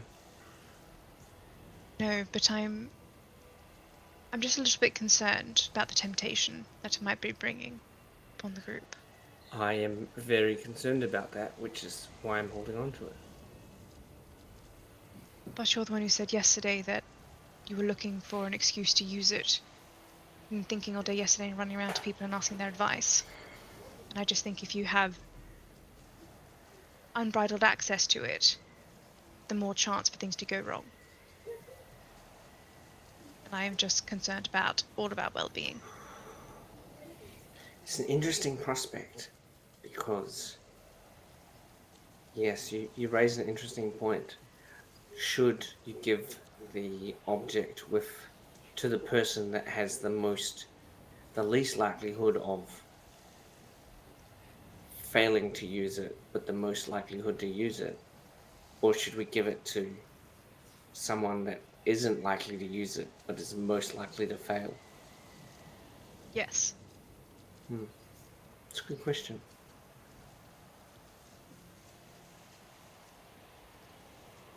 What did you think? I think that I should hold on to it, or if you don't want me to hold on to it, Oh, we should put it in. you're neither of those people. We should put You're it a into person. one of the boxes downstairs. And then ask Mana to collect it. No.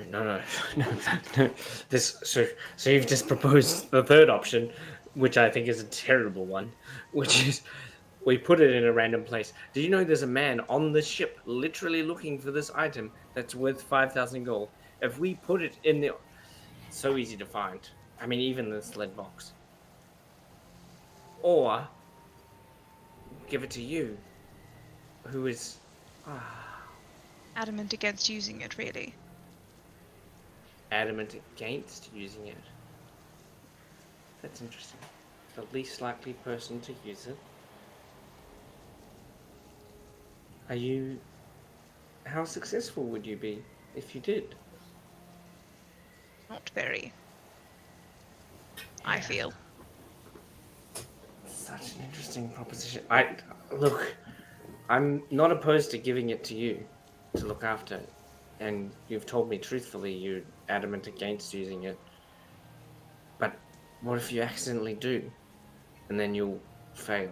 But How the would I box accidentally use idea is terrible. Because anyone can access it. Draken could get a hold of it because he thinks not it's if I a were toy. to rig it. Drekic's gonna get hold of it after he's injured. Oh no, he wouldn't be injured. He would be dead. Oh, and maybe us too, because we're. It's interesting. Tell you what. How about we have a compromise? I will hold on to it, and I will promise you under oath, which you know to be true, not to use it without you. Why do you want to hold on to it so badly? Because I want to use it. And that's why I don't think that you should have it. But it's so successful. Look at John's arm.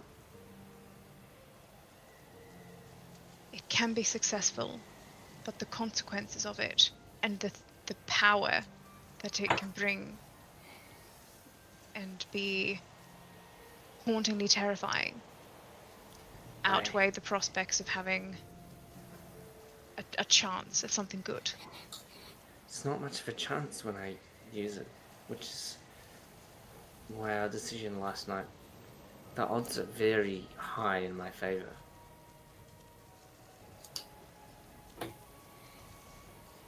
Why do you want to use it? Because I can. What is it that you want to get? I don't know yet. That's why this is still a conversation. because I've got nothing to lose yet, because I have nothing to gain. I have not thought of the idea of the thing that I want. John's idea of creating an arm was so possible. Well then, what if you were to give it to me until you came to a decision as to what you wanted, and then we could have a conversation? As long as that's before the evening, because one of the things that I'm worried about giving it to you is that you will accidentally use it tonight. How would I accidentally use it? In the same way that you think that in using it, I could accidentally create a consequence. You can't accidentally use it because you need to go to sleep and be very, very focused on using it. No, if you go to sleep with it, and No, the think whole about point. think to go about to the sleep. city. No, so when we were in that city and all those people dreamed those things and they all came true because of the mere proximity to the item. The item doesn't differentiate between whether you're dreaming and you're focused. The item just takes a hold of your dreams and makes them a reality. I'll keep it in the lead box. I won't open it tonight. If you give it to me.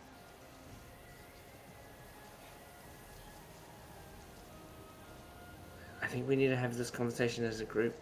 But I'll give it to you now, as long as you will give it back to me if I ask. No, I will not give it back to you just because you ask. Okay. Because then what's the point of giving it? Me having it. To stop me going to sleep now. I don't understand why you're insisting on holding it, and that's what's worrying me, Ingwe. We have. Because what you're saying is that you fully intend to use it, and that's why you will not give it to me. Yes. I fully intend to use it, and I don't know what to use it for. Why do you want to use it so badly? Because I can. What if it goes wrong? What? How do you know that? I have seen terrible, terrible things. I have seen your worst nightmares come to realization in a matter of seconds because people have played with power that they don't fully understand, and you do not fully understand this. You said it came from the gods. You have no idea how wrong you are. The gods have no control over this. I don't think it comes from the gods at all. You said yesterday that it came from the gods. To sure. Come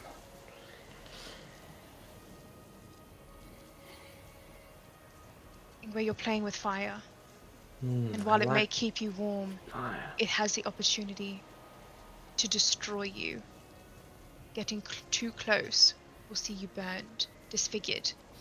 And I think that you need to relinquish the power that it has over you. Okay. I'll tell you what, Miss Celeste. Let's take it apart. I don't even know if that's possible. Yeah, we got it in 3 parts. Here. You can just easily disassemble it. If you hold this piece. So there's the band, and then there's the net, and then there's the little stones and feathers in the middle. I'll give Drekik this piece, and Mr. John the lead box, and we'll reconvene this evening. Right.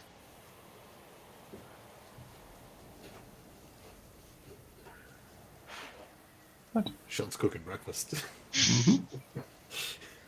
Hey, Mr. John! Oh, wait. Celeste. You're going to give Drekik this. I'll go see Mr. John. Hey, Mr. John! Yep. Celeste and I... how's your arm? Looks good. It's working real well. It's taking some getting used to. It's doing the odd thing here and there, but you know, I guess when you're missing an arm for a while, it takes a while to get the hang of it again.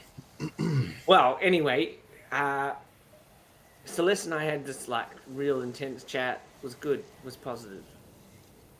Really enjoyed it. But she doesn't want to use the thing again, and I do.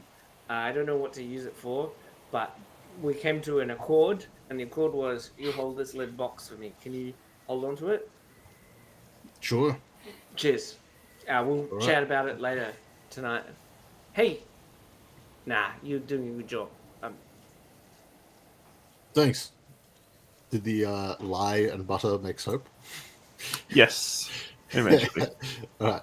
Thanks for the lye. It worked, by the way. I'd never tried it with butter before. I've always just used animal on it, so.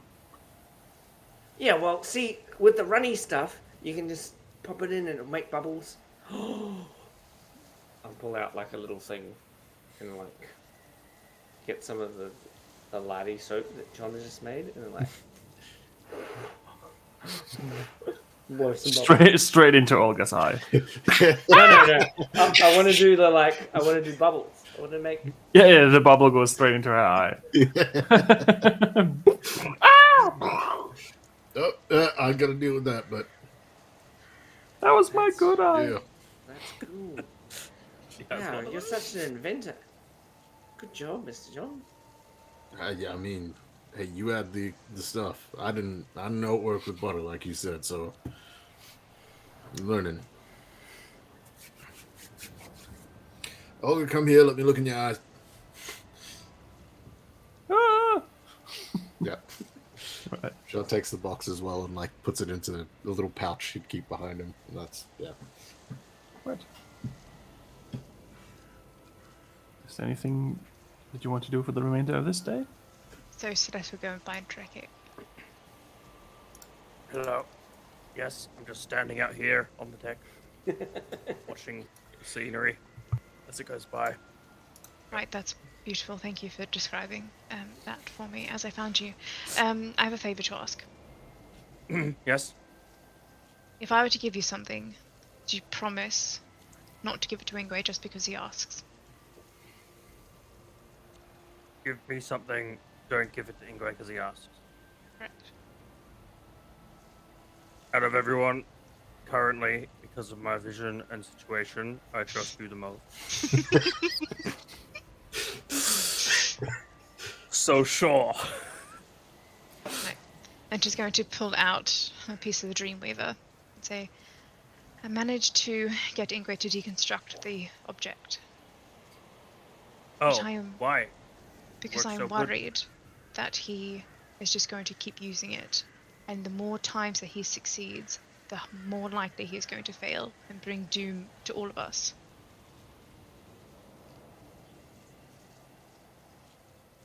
I mean, I don't see it, but sure. I mean, stop him was my thing, and if Ingway's gonna bring doom, maybe it's stop him. All right. Yep, I'm in. Potentially. I'm just worried, Drakik.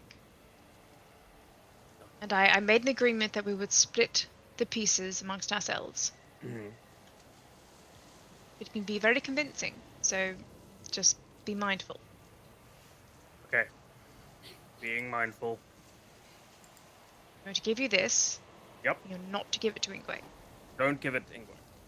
Correct. Yep. Very straightforward. Very understanding. Right. Do not give it. Sure. Pass him a piece. Thank you. And because we're under oath, I will not give this piece to Ingway. There you go. Said it? Oh, yeah. That's all. Good. Right. Right, well, have a good morning. Bye. You too.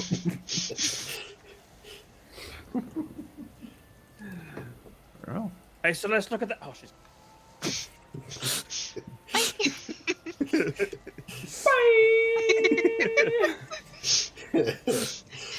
I imagine Celeste is very much the kind of like, good talk, tap on the shoulder, walks off type of person. Yeah.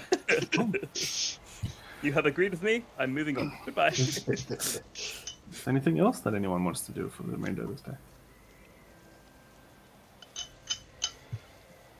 I don't think so. I'm just looking out the horizon now. not until bed. Sean would want to do something very last minute just before he goes to sleep. This new hand. It's a little numb. Good thing you made that Just soap, sit on huh? it for 5 minutes. Ah, the edges are sharp. The edges are sharp. Oh, okay. Um, No one else wants to. Do you? Want So to? I'm going to do my same thing where I go around the ship and make friends with everyone. Yep. And yeah, at nighttime I would definitely want to have the conversation. So I'm gonna be like, hey Sean. So you just want to have a meeting. conversation with Sean or with everyone? No, I want to encourage John to call the family meeting. Okay. So that will be before going to bed, at least. Yeah. But if he's gonna do a random thing before that, I think this was at bed. after that, yeah. Yeah, his would be like as he's laying in bed. Yeah, I can get. Yeah. your room, my room? I don't know. Last time I got mixed up. You're the boss. Um, You tell me. all right. Sure. Let's go. My room, my new room, your old room, the one without the strings. Yeah. All right. Sure. Sean's gonna go get Celeste, I guess. Celeste. Anyways, after another group meeting tonight. Right. Oh, hey, Mr. John, can you take this and give it to Celeste for me? And I'll give him the other piece, and then I'm gonna go talk to Mana. He said I have to give you this as part of it. It's very strange, but I'll take it. All right. I'll go get Drekig, I guess. I'll come with Meeting you in as my well. room, by the way. Yeah. I'm okay, not going to go yeah. sit in your room by myself. Just come with you. I don't know. I thought Inway was there when I left. I don't know. All right. Drekig. Still on the deck. Drekig. He's not in his room. Shit. Let's go find him. So what are you Stars doing? are Ingrid? different. Excuse me, Miss Mana. Oh, hello, Ingwe. What's going on? Well, I'm just wondering, like, we're here to escort you on a job to return. Oh, I don't have it anymore. What? The, You lost the thing. No, I don't. Celeste has most of it. We split it up to keep it safe. Right. Okay. That's the, good. the Dreamweaver.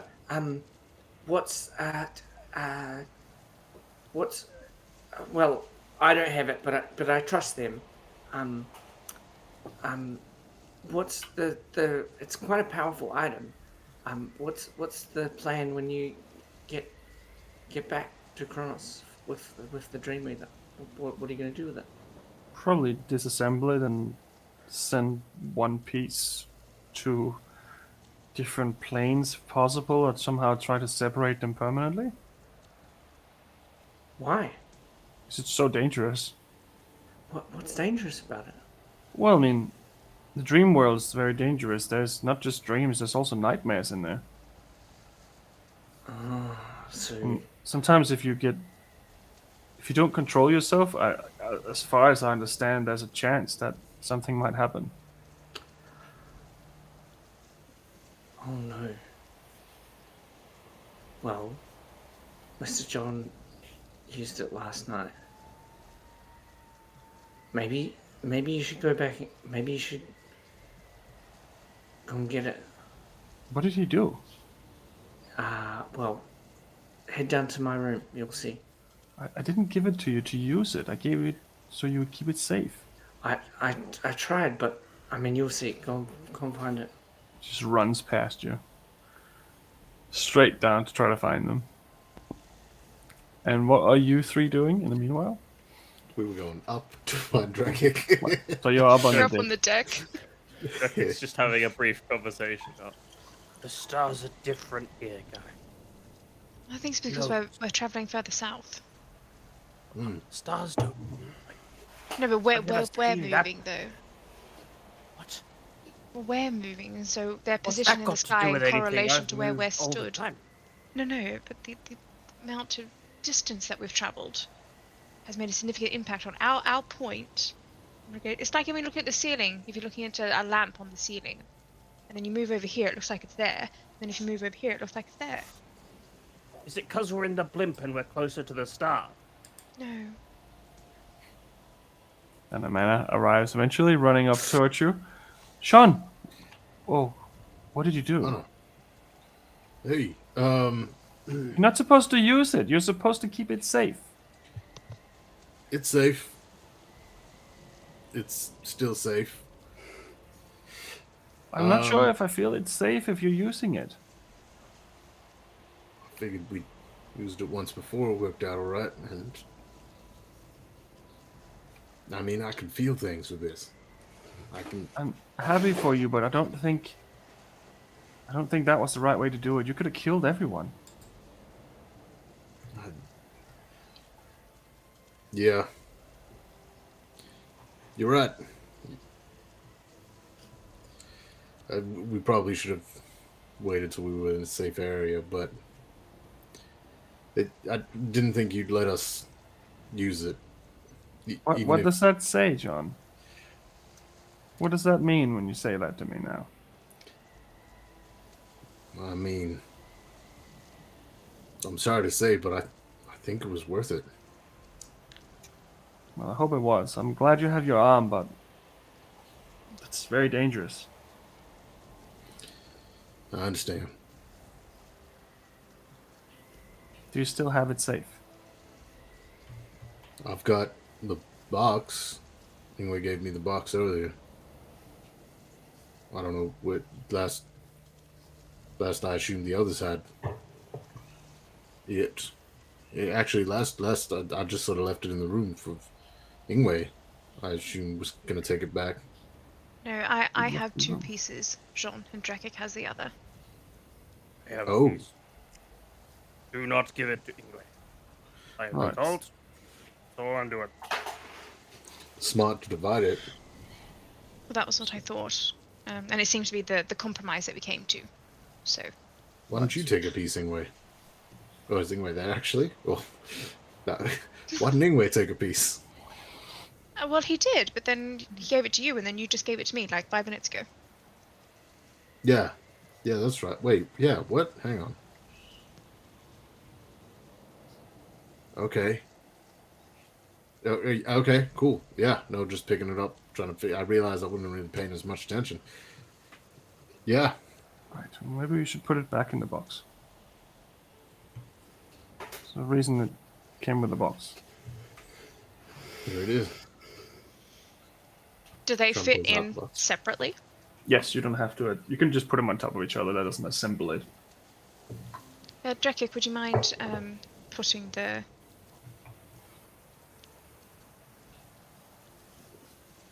Tricky. Oh, yes. Yes, I thought you said John. In my mind, I just heard John. Can you put it in there? Ah, yes. Dude, you're not Ingwe. Right. No. Bring it.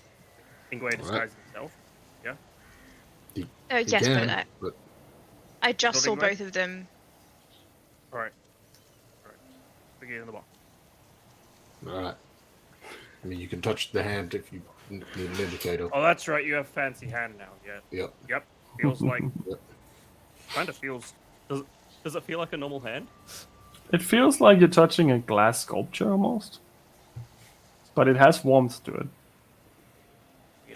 Feeling hand. John. Yep. No, you're not wrong at all. I completely agree. All right.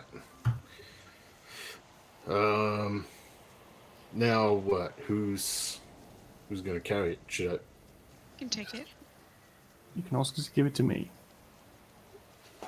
All right. Anna, would you mind terribly if I held on to one piece until we get off the ship? But you always. I don't mind if you have a piece, but you already used it twice. And my intention of dismantling it was so that it was not used again. I understand. If you keep the piece.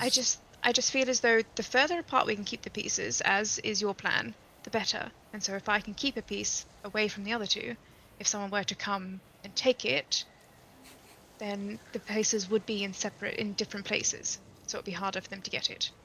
Of course. Damn you, Tom. You haven't joined in my plan.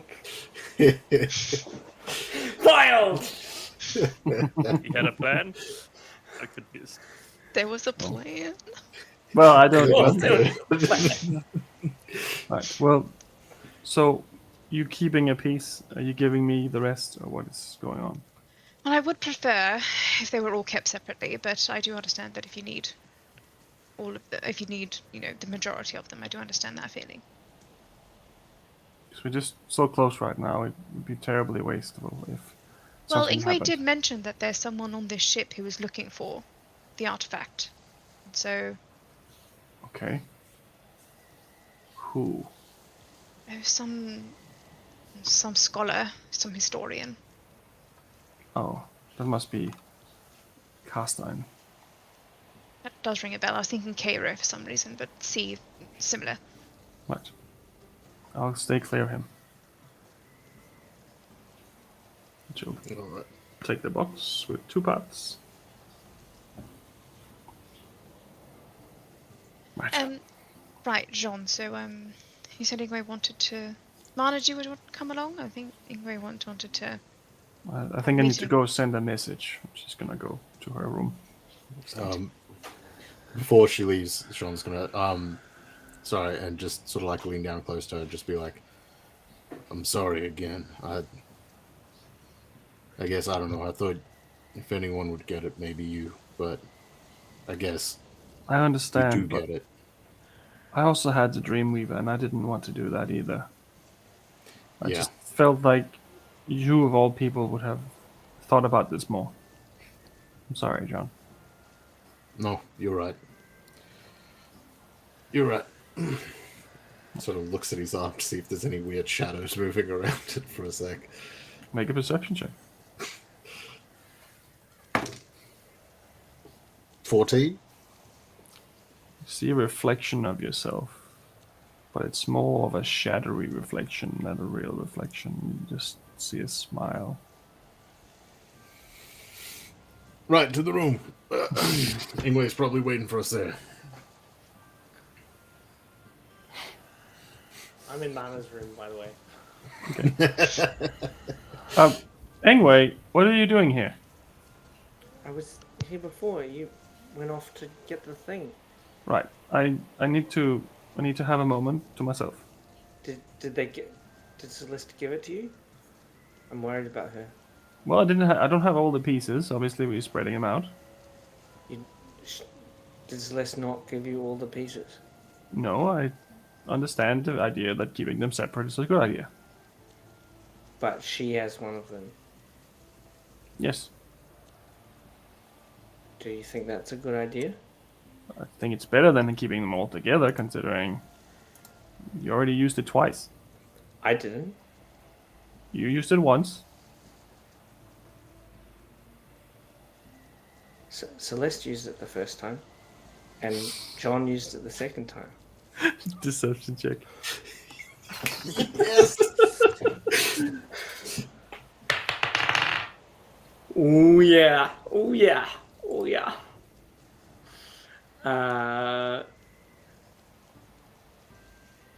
Deception. 19. Oh, sorry, I must have misunderstood. I thought it was you. I'm really worried that it's taken hold of. That's why I'm here. That's why I came to see you. Mr. Johns used it, and Mr. Celeste has used it, and it's such a powerful item that I think it's. You're right. I don't think it's safe to have any of the pieces with any of you right now. That's why I wanted all pieces, but... Well, but you're right. It's better to keep them separate. I think you should go and ask Miss Celeste for the third piece. Leave the box with me here, and get the third piece. Make a persuasion check as well. Yeah. Yes. 25. She puts the box on the bed, and she goes out the door to find Celeste. Oh no. Where is Ingwe? He said he wanted to have this thing. Ingwe, we're downstairs in John's room. You said you wanted to talk to us. No, Mr. Johns called the family meeting. I'm just doing my job, talking to the customers, and I'm in Mana's room at the moment. He says he's in Mana's room. Should we go over to Mana's room then?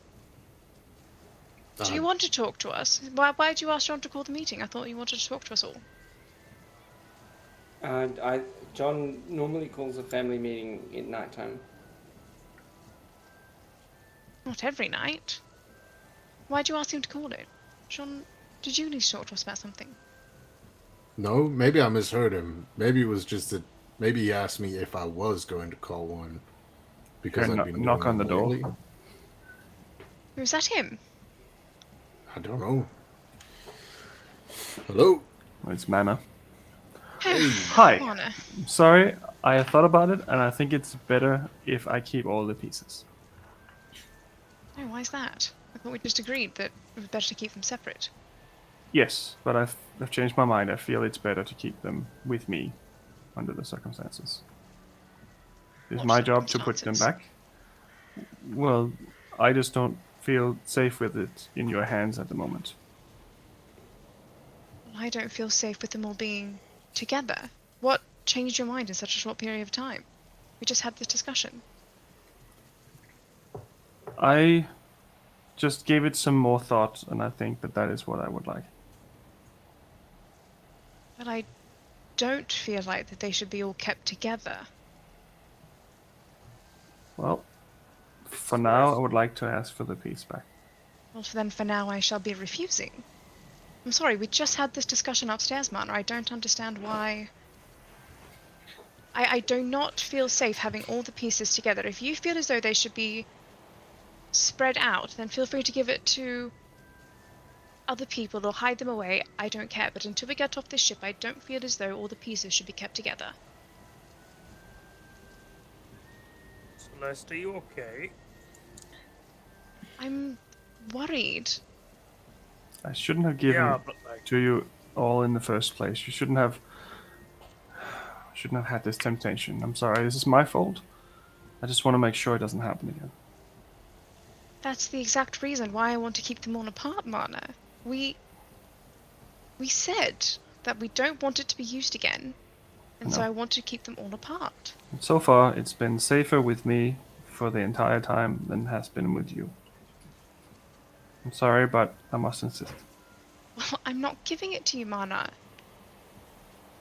What is it that changed your mind so rapidly?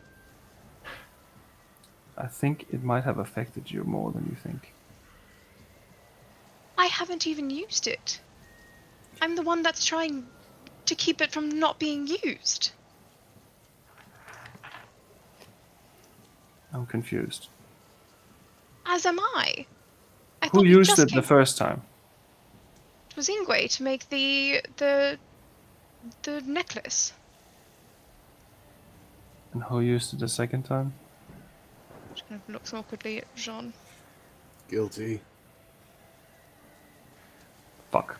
She runs back to her room. Should What we is going on? Are you still in her Follow her? room, Ingrid? John follows her. John Looks does at not like Trick. that. Just fucking and then just bolts. What is going... Wait. Just I'll sends just her turn over to to Celeste Drake. and go, just as they're rushing out, and go, Celeste, Mana didn't have the thing.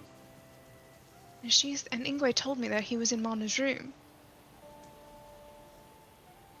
Don't give it to Ingwe. You didn't That's tell what I Mana not said. to give it to Ingwe.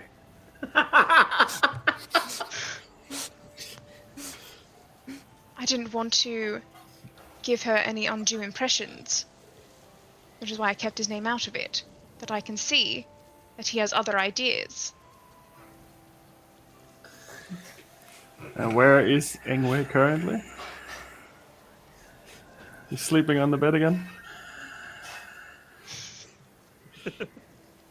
Well, Mana walks into her own room, and what does she find? The box is where she left it, and Ingwe's asleep.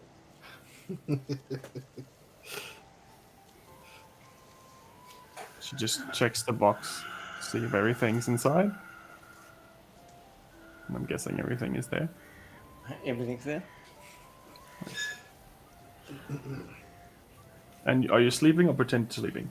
No actual sleeping. Right. Okay. Right. I'm so confused. She takes the box. And she walks out of her room and closes the door. And just walks up on the deck. She gets a few steps away from her room. John just like skidding around the corner, just like, Mana, is everything alright? Oh gosh. Yes, I just I don't understand that. Ingwe said that he hadn't used it, and I believed him. Huh. I'm sorry, I Shit. just don't know what's going on. No, I don't know either. So when you say fucking run out of a room, people might, panic a bit. Yeah, okay. Well, I don't, no, I get it. I don't know let what, that be a lesson. I hear you. Yeah, I don't know what's going on Especially with you, John. them. Yep. It's fair. I deserve that. She takes out the box, and she traces a little square in the space. She pulls it open, and she just puts the box in and closes it. At least for now, it's somewhere else. But Celeste still has a piece, right? Yes. Do you Outside of the iron box. Great. I don't know. I'm torn because logic tells me that the splitting it is a good idea, but also after the conversation with you, I kind of think you should hang on to all of it. Well, I wanted to, but I'm not allowed to at the moment. All right. Do you want me to speak with Celeste? But 2 pieces are better than 3, I guess. All right. All right. Yep. Nope. That's cool. That's fair. That settles my mind. She'll go up to the end of the ship and just sit down and just stare into the stars that are starting to form. Sean just looks down at his arm. Oh, fuck. Can't have another one of you around here. He's going to make his way back to Drekik and Celeste.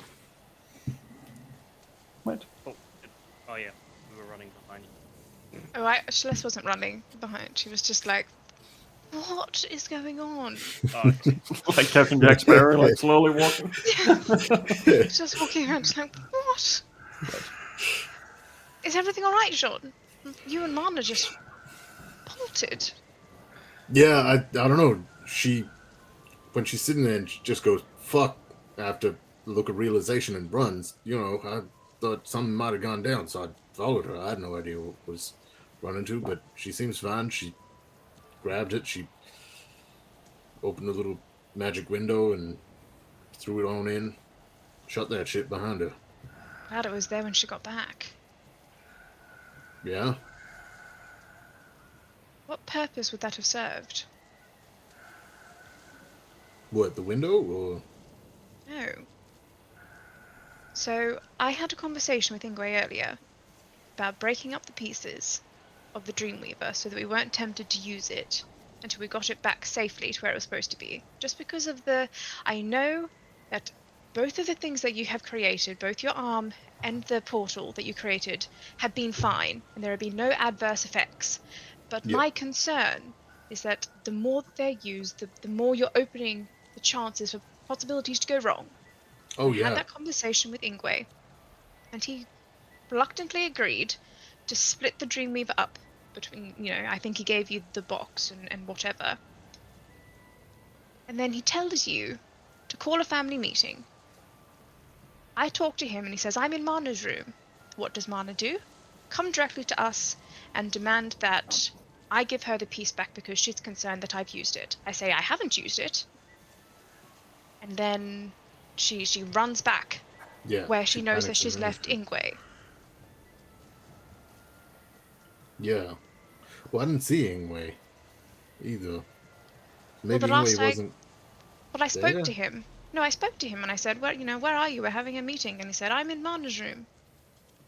Right, and he can't lie, so I guess he would have been there. But I'm just putting it out there. I didn't have a great sleep last night. I'm not following what the heck is happening. I'm struggling, and I slept well, so I get it. Just, if you see Ingwe, don't give him your piece. Alright. No intention of it. Yep. Alright, good night. Good night. Good night, Jackie.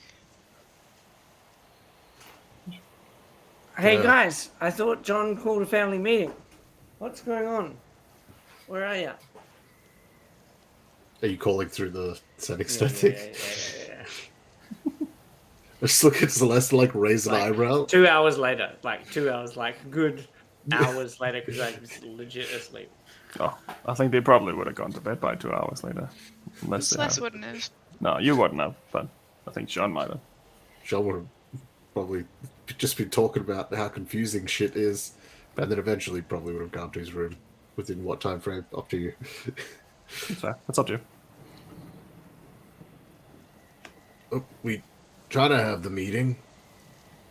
Then you weren't there. I'm here. What's going on? I'm in my room right now. What do you mean you're here?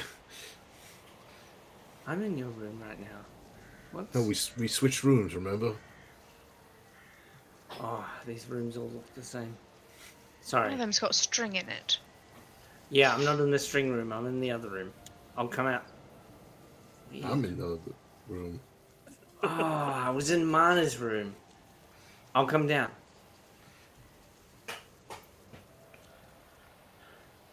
Okay. Well, Sean just turns his head, just like it basically just like his underwear in bed. what's happening? I was gonna probably go to sleep Didn't you just say we had a family meeting? like 2 hours ago. Oh, sorry. I fell asleep. And I think I fell asleep in Mana's room. I had a late night last night. Actually, I didn't. I fell asleep early. Anyway, what's the plan tomorrow when we arrive? I guess we'll ask Mana in the morning. Why is Mana in charge of what? Why is Mana suddenly got in charge of where we're going? I mean, the mission was to always return that thing, and Mana was. Doesn't she aimless. have the thing? I gave her my bits. Well, yeah, she's got most of them. I went to her room to tell her to get the other bit from you, Celeste. Did you not give it to her? Oh, Celeste, is she in the room? I don't think, because you went into John's room and he's in bed. Oh, No, Celeste, Celeste's here too. Oh, yeah, even better. Please even knock. better. I'll stand here naked. Even better. Well, I went to Celeste's room. I went to Mana's room to give her the bits because Celeste was worried about giving. There was a lot of confusion going on, and so I gave Mana the bits that I had, and because she was, when I spoke to Mana, she was really worried about us using it, and I said to her that we had used it twice, and she was really upset about that, and then I said, well, okay, you should go and ask Celeste for the third bit. And did Celeste not give her this? I was sleeping. I just assumed that Celeste would give her the third bit. There was a lot going on, and I did my best to follow it, but Did Celeste All I know not is- give Did Celeste not give Mana the third bit? well, no, because she thought that Celeste had used it. So when she found out that it wasn't Celeste that used it, she We used it twice together as a but- group. As a Sure. group, we used. As a but group, like she seemed to think. Celeste did use it. We got Well, I we mean, got we in a got s- Vartex's thing, and we got Vartex's thing, and we got your arm. Sure, in a sense, but you know, like the person who actively dreamt up the object was myself and you. She thought, or at least when she came in, she said, you know, she thought it was Celeste that was the one who dreamt I up. think or the who real used it important in thing that is, regard. I think the real important thing for you to hang on here, John, is when Mana asked me to give her the things, I gave them to her, and when Mana asked Celeste to give her the things, Celeste didn't. Yeah. Yeah, no, I know. I don't know. I see benefits in both because Anyway, one it's is not a big cleared deal. up, but What are we doing tomorrow? Are we going to your family? Like, hey, I've done this thing on my wall, and I reckon, in the scheme of things, your family's the key. We should. I mean, this is just a silly thing. This is a powerful magical item. We've got plenty of powerful magical items. It's not really a big deal. Sure. You reckon my family is the key? Nah, just in terms of I think Drakek's family's. I think Celeste is hiding a lot too, but with the weirdness that happened today, I think we'll find a lot more from what's going on in your life than I think. I get the feeling that Celeste doesn't trust me at the moment. Honestly, fair. Yeah. I don't know. I guess I'll sleep on it and see what comes to mind. But yeah, I figured. I mean, I was thinking, follow Mana, drop this shit off, and then check around, see if there's anything we need to do there before we figure out the best route to where we need to go. I mean, I've only suggested going back, and I mean, Kingshelm, with what happened with my brother-in-law and my sister, everyone seemed pretty all right with heading there, but it's not definitive. We can chat about it. Also, I don't know what the fastest way there is. We'd have to take a look at a map or something. But anyway, it's getting pretty late. Can't you? Nah, I might go back to the other room. I'm gonna go back to the string room. Yep. Nah. Can I think I want company to sleep. Nah, I might go find Drakek. Okay. And I'm just gonna go into sneak into Drakek's room and then like try not to wake him and just like snuggle. Yeah. Huh? Do we know if the sending stones send a message to everyone all the time, or can we focus it to an individual? You can pick. You can? You can pick, Alright. yeah. That was one of the things that he told you. Shortly after Ingwe leaves, Sean's going to pull a sending stone up and just go, Celeste? Oh, you're still awake. I thought you were going to bed. I was in my barely nothings and all, but then In your genres, would you say? yeah.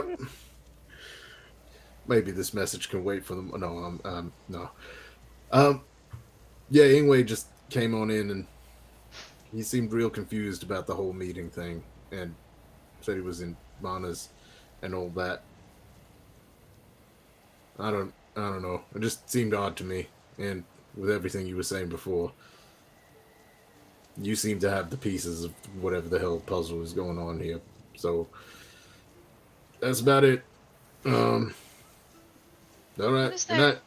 Oh, Good night, Jean. Sorry, no, I was just going to say, I feel as though I'm not quite understanding what's happened here, because we came to an agreement this morning that splitting it up was the safest thing to do, and now all of it... Anyway. Just going to be cautious until I figure out, because I feel as though he lied to Mana to try to get the piece off me. That's my gut feeling. I mean, yeah.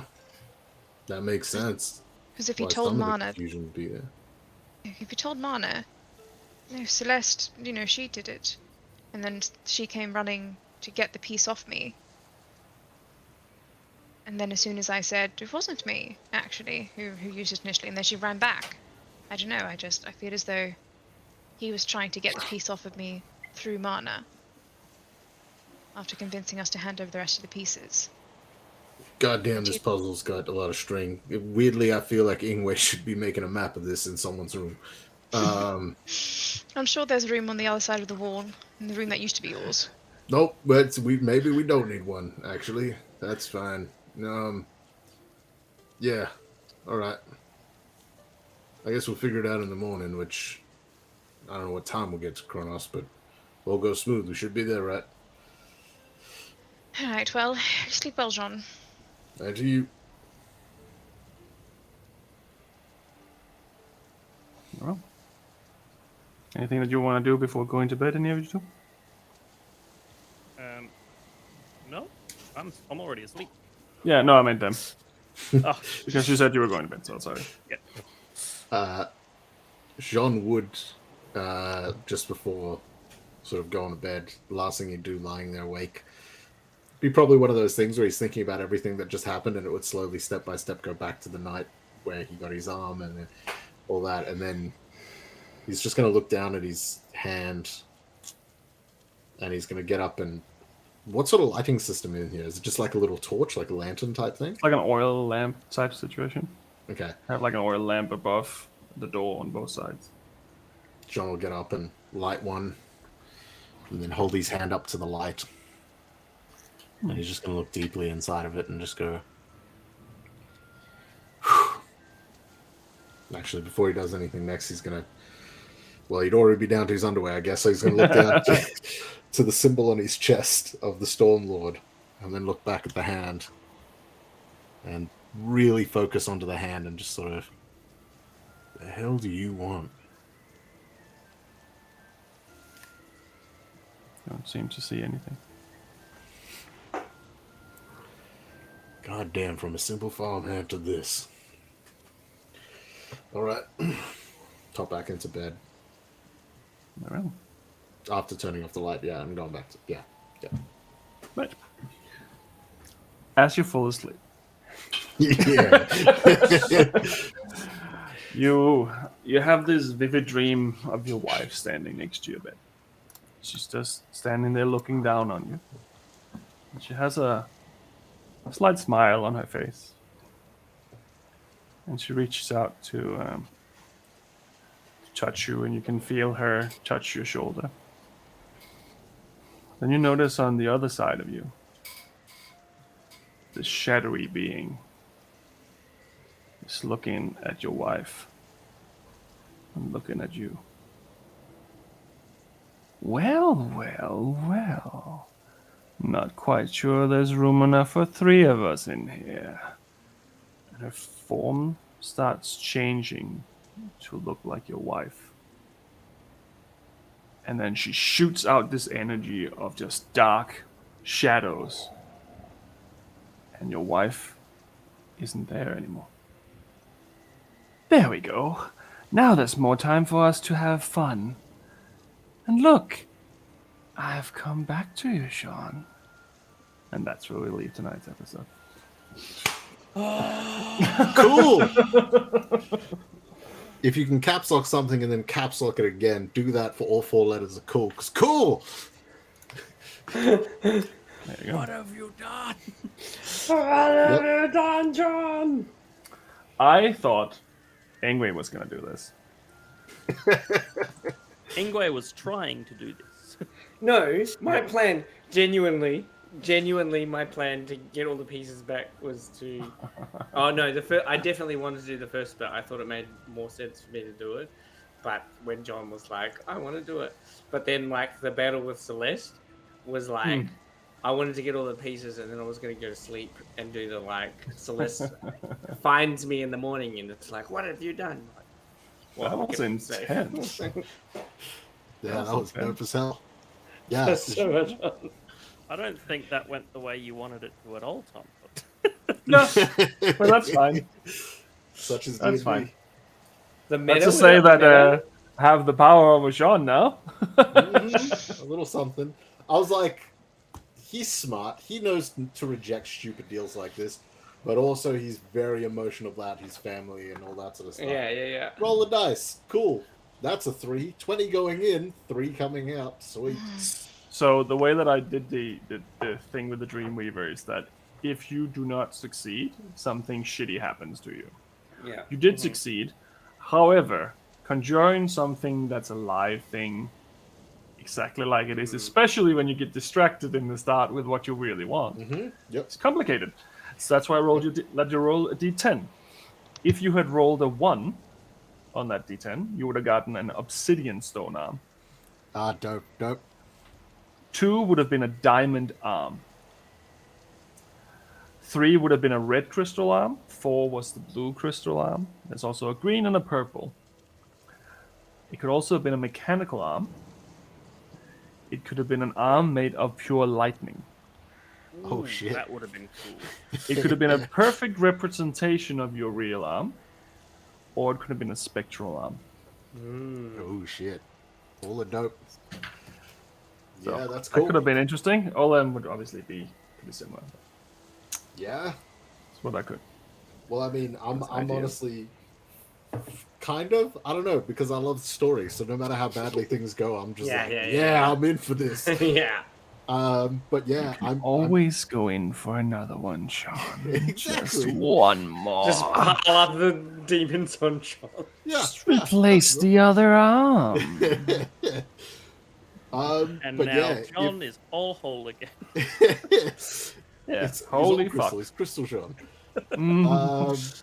But yeah, if Ingwe Celeste and Drekik did not speak to him about the magical logistics and that sort of stuff, he was a 50-50 going to go in there and just try to open the portal to his wife. Like, I was going to roll for it because I was like, cool, logically he knows exactly what to do and he's not lying, these are his intentions.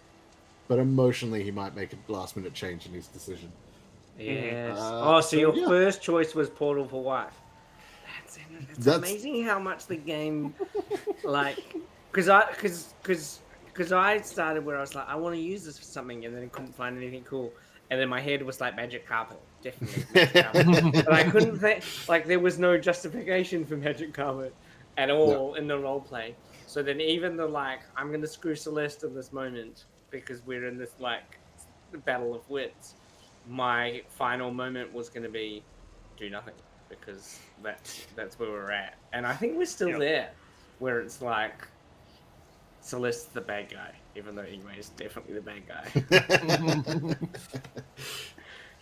Damn, I loved it. Right. It's funny how you change your where you're at as you're going. You would the portal. What would have happened if the portal for your wife had come through? Right? A portal that allows all undead to walk through suddenly, something like that. Big battle. Yeah. Well, Sean's made his worst nightmare a reality. maybe you'll find out. Maybe a new friend will tell you. Yeah, We still haven't. Because you did make a deal. Mm-hmm. So that's still it will going to happen. You're gonna Good. triple multi-class. Multi-class. We've just given Tom too much power. What have we done? Yeah.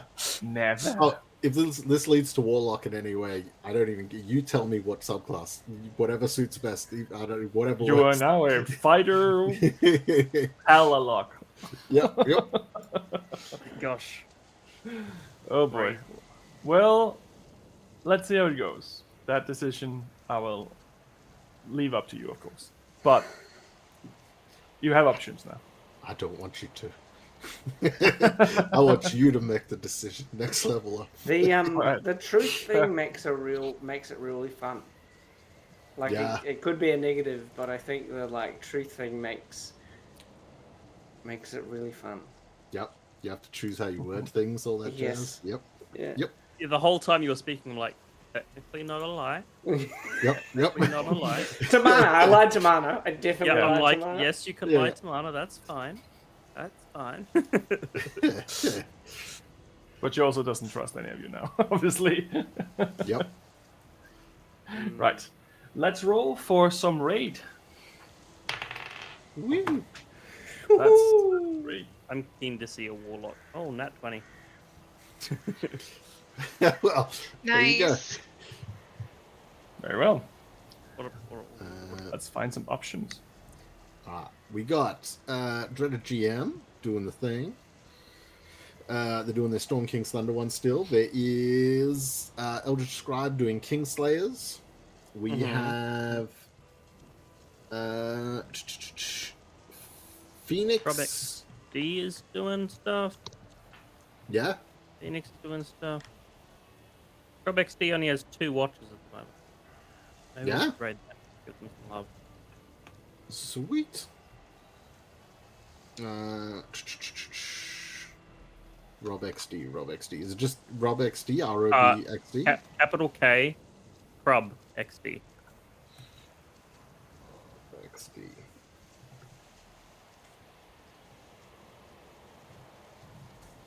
Yeah. Doing it right? Thank you, Rabbit. Anything but that button. Don't do that button.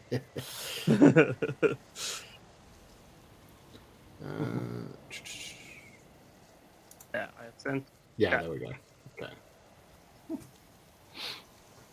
Woo! I just follow everyone we raid. So I just have a Yeah. booze on. That's fair. Yes. Everyone Yep. in the Yep. everyone in the chat, spread the love when we hit them. Yeah. And monsters and Raidham. Thanks everyone as well. Give them a follow. everyone. Thanks for the subs and the followers today. Oh my Yeah. god, thank you so much, Rabbit's Live. Oh, Hey. thank you. What happened? I missed it. We got a sub. Oh, Woo! thank you. Thank you. Oh, we love you. Thank you so much. Thank you so much. Yeah, thanks everyone who followed and subbed and everything tonight. You guys really know how to make a group of nerds feel loved. Yeah. All I have to do is give you some emotional trauma and everyone starts subbing. It's like, hell yeah. But As follow things us turn on to our shit. Discord for Mayhem behind the scenes. That's Yeah, join our Discord.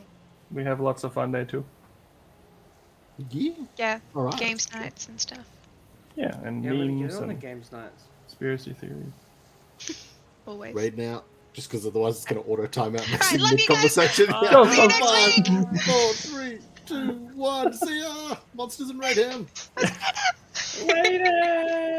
Let's get timed out. Viewers. Bonking up.